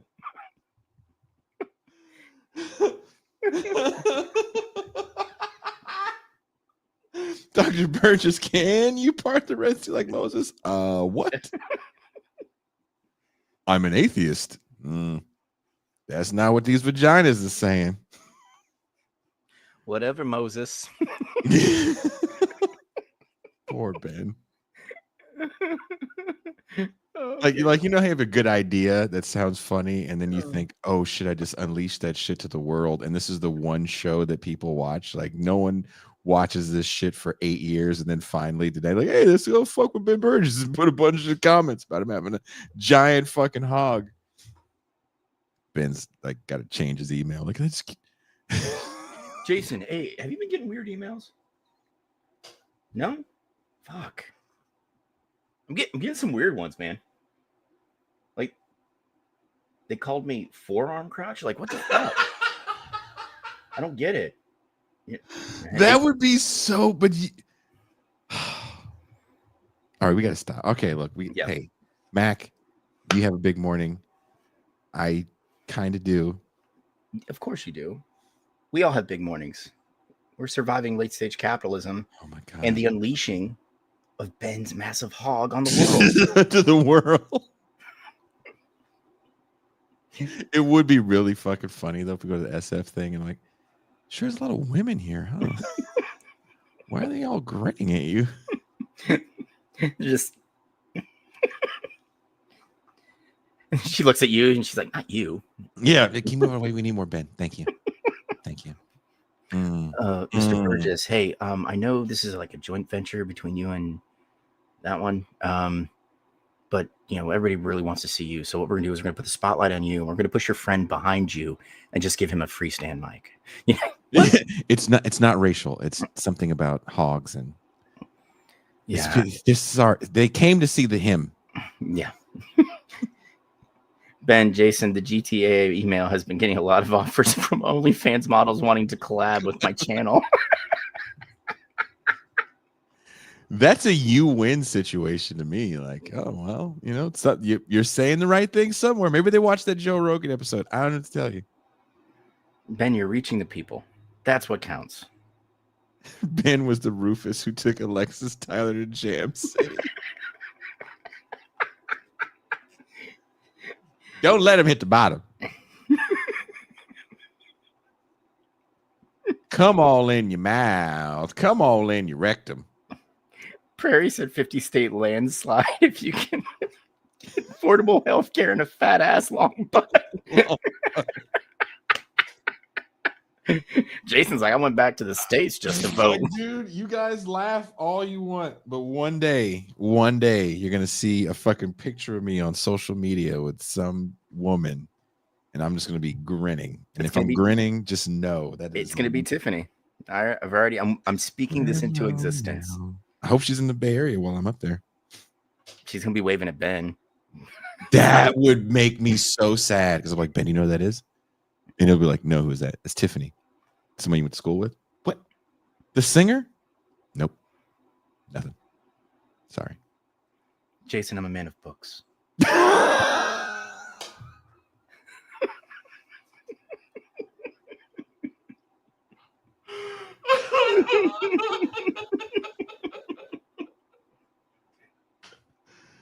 That's fucked up. No, with Jason's luck, Bernie makes his whole platform affordable healthcare and big asses or long butts. Jason comes back to vote and he immediately gets arrested. And some Republicans That like, would be the worst. this is what we're talking about. The illegals. They come over here, they vote. You're like, man, I'm from the Bay Area. He's like, look, he's speaking Spanish. Did I tell you what happened to me, Mac? I got to show you this before I go. I'll show you this before I go, and then I promise we're gonna go. Last week I'm walking in a part of Rosarito where there's not tourists, and I'm walking with my homie Connie, and we're walking, and we see a white guy, and also there's like not a lot of white people that live in this part where we're at, and the white guy looks at me. Because I'm looking at him like, well, who the fuck are you over here? Like, my first thought was like, oh, I wonder if this is one of my neighbors or something, right? So I'm looking at him, and he's looking at me, and he walks up to me. He's on a phone. He goes, hold on, buddy. And he walks up to me, and he grabs my hand. He goes, Julio, great to see you. And my first thought was, oh, wow, he thought I was Mexican. That's so awesome. Because anyone that like knows me here knows I get so excited to pay for stuff with my card, because like they make a joke about me at the Witch. Like whenever there's a new person, they're like, no, you have to charge him in pesos because he's one of us, he's Mexican. And they look at him like, what? And they're like, yes, just trust us, charge him in pesos. And I'm like, yo soy mexicano, and they give me like, right, because that's so he thought I was a real Mexican, and I thought it was funny, but also I didn't know who the fuck Julio was. So the only thing I could say to the man as he's shaking my hand is like, I don't know who the fuck Julio is. I'm sorry. And the guy goes, oh, okay. And he just like walks away, and he's like, I totally thought some man was Julio, but apparently he's not. Jim, I just dabbed up this black fella. Thought he was Mexican. Can you believe that? So I have a buddy, and he was listening to the show. He listens to the show quite a bit. And he goes, I had to make this after I heard your thing. And this is what he made. Hold on. I'll share the screen. Sorry, it takes a while. So he made this. He made an action figure of me.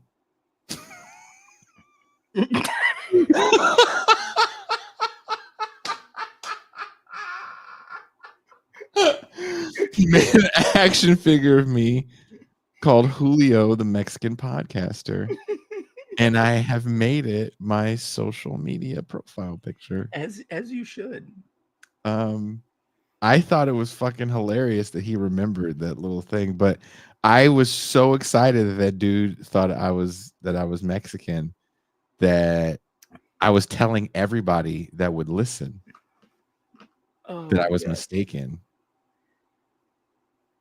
So this is amazing. This is amazing. So yeah, Julio. I thought I was Julio. So there you go. Yes, my credit card does not charge in dollars. It's a real thing. I think I finally realized it's not because I'm Mexican, it's so the bank could charge me more fees. I thought it was like some cool thing that the bank realized I assimilated. Fuck this traitor. Hit him up. Just like, hey, this asshole wants to keep paying these fees. Let's go full ham on him. So yeah, that's a real thing that happens. Yeah, YouTube froze his money, so this is what he's got right now. Yeah. Right when it gets to 47 cents, we'll hit him with a $2 transaction fee.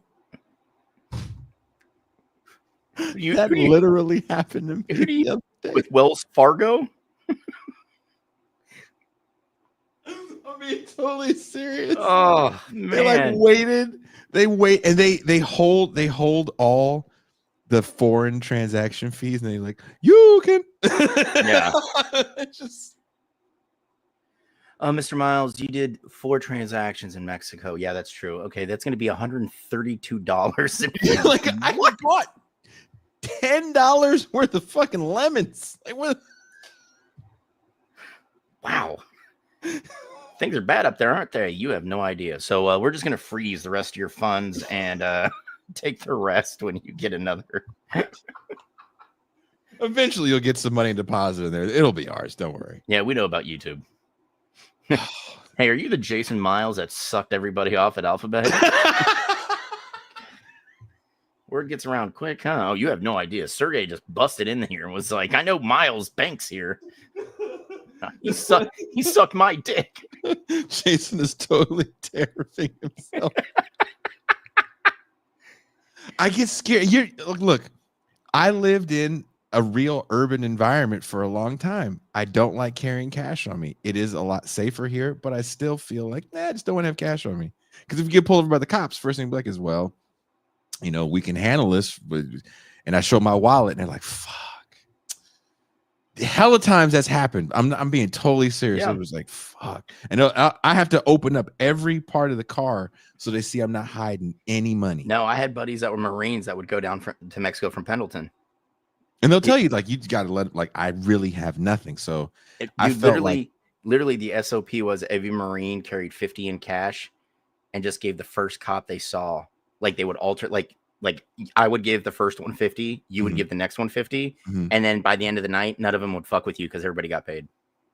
You just gotta, and especially now, because that part of the agreement with Scheinbaum was to like ramp up searches here, and I live down the street from the military base, so just to get to the main road, they know me now, so it's like, oh, that's the guy with their raggedy ass car, because I got a raggedy ass car. All these cats out here trying to floss, you're finna get anally searched, brother. And I'll leave on this sad note, even people coming back in with fucking paperwork, with century passes, right? Which is the clearance that you go in the special lane. You got to get a serious background check. They're putting those motherfuckers in secondary now just to do it. Just to do it. It's fucked up, dude. This whole Trump, he's being, it's that part of it is like really frightening when you hear the stories from people and you see him like start to tear up because it's scary having some dude, throw you in a little ass fucking room. That shit ain't fun. No, especially if there's, abuse that could follow it. Yeah. So a lot of shit is just in the last week, shit got worse. In the last week, Mac. When I was deployed, the Afghan National Police, if they found a no bullshit like Taliban, I've literally seen the Taliban prisoner have one of those old style glass Coke bottles shoved up his ass to like past the first like curve. And then they took 2 hammers to either cheek until the bottle cracked. Why? As torture.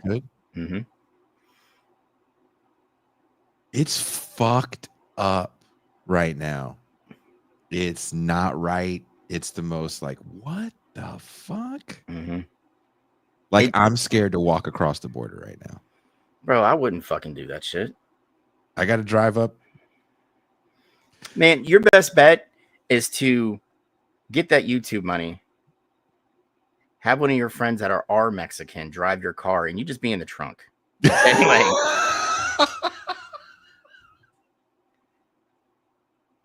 Like, that might be your best bet. They get my passport. They get my, you have to show your passport at the border when you go back to the States. They're like, oh, you the Alphabet guy? Yeah. Oh shit. Yeah, we can take care of this. And he just like blows you a kiss. You're like, oh, here we go again. God. Either this or secondary, brother. And the reviews on here. Yeah. Hey, this app you've got's great. They said your lips are soft. Moisturizes and everything. Yeah, dude. Sergey said you had soft hands. Is that? Oh, those are calluses. Pff, you're only getting 3 stars for that shit, bud. And you want to know what else I read, Mac? A real article in Bloomberg, I think. They haven't stopped this many people for illegally smuggling eggs before. Being totally serious. I'm not surprised. I'm not. I like that's the thing. Like, how did we not see this happening? We have an exploited workforce that we've been doing this since World War II. This whole allowing companies to bring Mexican workers over legally started under the Bracero program. Yeah. And why did we start it? Because we sent all the white boys over to die in a war, and we needed people to pick food. So after it had a pause, a mild pause in 1949 for 5 months. And then it restarted again because of Korea. It had a small pause when that plane went down in California that killed like 164 migrant workers. Had a pause for about 6 months, and they started up again. And then all they did was change the name to the whatever visa it is, right? Like that program. So it's like, dude, this has been something they've been exploiting for fucking decades, almost 100 years at this point. And, you know, we get the great Orange Cheeto back in office. That's like, brown people, we can't have brown people. We need American people to make this food, but at the same rate of pay. At these exploited wages. Right? And everybody's like, fuck that, bro. It's just like when everybody's like, you know, when they saw what the actual cost, when you factor in American labor, the tariff on the precious metals, and importing screens for iPhones, like the actual cost would be close to like $30,000. Jesus. And everybody's like, there's no fucking way that's real. And like an economist actually like broke it down cent by cent, every component in the iPhone, and proved it. Right. And this guy's, you know, some dude was like, you know, we'll undergo any hardship to bring manufacturing back to America. And the one thing that killed me was like, bitch, you wouldn't even wear a mask during a pandemic. Yeah, that genie has been way out of the bottle. Yeah, you know, it's like not coming back. Like, bro, it won't, because if they do, they're going to expect workers to work for the same wages they make in Mexico. Which, although GM plants in Mexico are unionized, their pay still capped at like $4 or $5 an hour. It's not. I don't know. Like, I won't get into it on air, but you know, there's a reason why some of us move down here, because it's affordable. You know, but it's just like, dude, nobody's going to work for shit wages. You know, no one. So unless you're going to institute some form of price control or nationalize certain things, like I'm still trying to figure out why the United States hasn't nationalized steel production. Like, you could literally open 2 or 3 plants, roll in 3 shifts, and employ a lot of people, making something that the entire country needs, you know? But what do I know? I'm just a dirty commie in my 40s that lives with my buddy, you know? But, you know, big time mass manufacturing, the way we used to do it, doesn't exist anymore. Because if there is a huge influx of capital investment into new factories here, you know exactly what they're going to be. Highly automated, maybe hires 100 people, maybe. And most of that is going to be white collar tech people to keep the machinery running. You know, that's the truth of it. This whole idea that we're going to make hundreds of thousands of jobs, bringing back manufacturing, dude, that's a fucking fallacy, man. It's a fallacy. You know, and the fact that even if a large percentage of the American population stayed away from the polls in November, it was still a big enough chunk of America to put Trump back in office that actually believed this shit. And now they're getting angry because they realize Trump's been pissing all over them during his first term and now this term. And they're like, well, this isn't what he said he'd do. Yes, this is exactly what he said he'd do. I mean, it's the shame on me at this point for these cats. Yeah. Right? They had a little shame on you the first time around. And now it feels like a lot of shame on me. Like, even my neighbor. Like, bro, he was like voting for Trump. Harris sucked too. I'm well aware. Oh, God. But you know what didn't fucking come out of her mouth? The word tariff. Which, no, that's not really, at this point, it's not really a Democrat thing. You know? But like, if you just were bored on a Saturday, Trump's going to do Soviet-style industrialization where he's going to put a steel mill in every state just because. You know who had a great idea? Mel. We're going to put pig iron furnaces in every backyard, and everybody is going to make sure we all have steel. Great American steel. Sir, it's iron. Iron, whatever. It's a metal. Is it American? It's going to be the No, best. dude, it's between that and sending American citizens to El Salvador, I'm like, you stopped giving a fuck a long time ago. Yeah. And here's the sad part, and I don't mean that we're going to end on this, but we've all lived through the global war on terror. Mhm. What was the economy like in 2001? It was great. It sucked, right? 2001? Oh, dude, it was. We're coming. Oh, it's the .com bubble burst? Yeah, right. Fucking. That was really short. It doesn't Very matter, short. but stocks were tanking. What happens? We declare war. What happens? Every stock's up.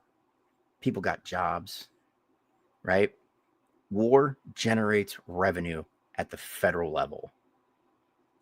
Fucking, he mentions the word tariffs. Has AI write his tariff sheet? That's why, It's so right? horrible. Everybody's getting clubbed over the head with this. The market fucking tanks. So what's Trump start talking about pretty heavily again? Greenland at any cost, right? You're going to invade a country of 57,000 people. You're a fucking piece of shit. We have to have free access to the Panama Canal. Never should have gave it back. We have to get it back, even if it means invade. He's talking about war. If these tariffs don't work, because let's face it, tomorrow morning he could wake up. He didn't get his Diet Coke quick enough. Somebody said something snippy about him on Fox. Dude, the UK is getting tariffed by 6 million%, right? That's just how it fucking is.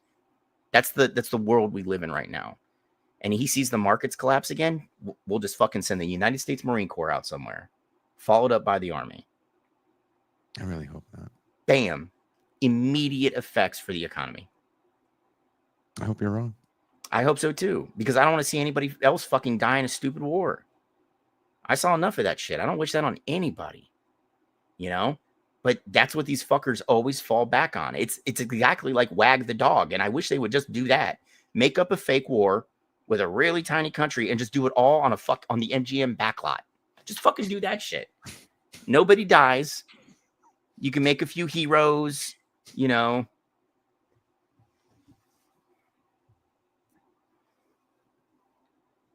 That's not what we want to give the conspiracy theorists. No. But that was the whole premise of the movie, was that the president was like, "Fuck, there's this huge scandal, and I'm gonna get hit over the head with it. They're gonna impeach me." And like a literal director's like, "Let's start a war with Albania." And the president's like, "I don't want to invade anybody." He's like, "No, we don't have to do that." And he just like Kirsten Dunst played like an Albanian peasant. She's like, What movie was that again? It's called Wag the Dog. Yes. Right?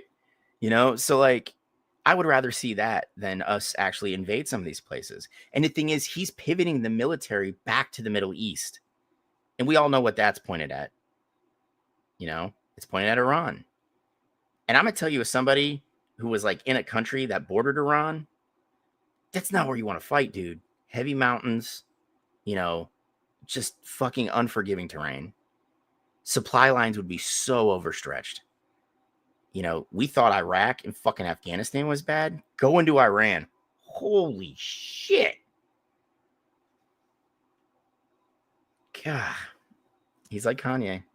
It is. It's fucking terrifying, David. I fucking told that to Jason last month. And he's like, bro, yeah, this sucks. It's fucking, there's scary shit. It's not, yeah, I'm not going to get too far into it because this is supposed to be the silly show, and then tomorrow I'm supposed to be silly again. Back to silly shit. Remember, everybody go online, talk about Ben Burgess's dick, how it's easily a foot long, and not a Subway foot long, like an actual 12 inches. This isn't a Subway 10-incher. This is a real deal girthy. This is a Ben Burgess 12. This is a Burgess 12. Okay. God damn. Props to him for getting all these people to say he's got a huge dick. Yeah. And it's just like, Ben, I heard your dick is as round as the thickness of some of those philosophical texts you read. You know?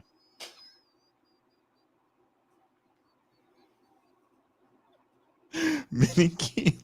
Yeah, many kilos, Ben. Or we can get educated with it and reach out to some European fans and turn those 12 inches into metric. Okay? I was gonna get Ben coffee for his birthday, and I was gonna get him the big thing of coffee, and it's like 5 pounds, like 2.5 kilos or whatever. And when they ask, do you have anything to declare? I really want to be a douche and be like, I got 2.5 kilos of pure. And that's how I find out you died. Right? And that's how Jason got. That's how Jason got killed. If Ben Burgess mushroom stamps a table in an empty room, does it make a sound?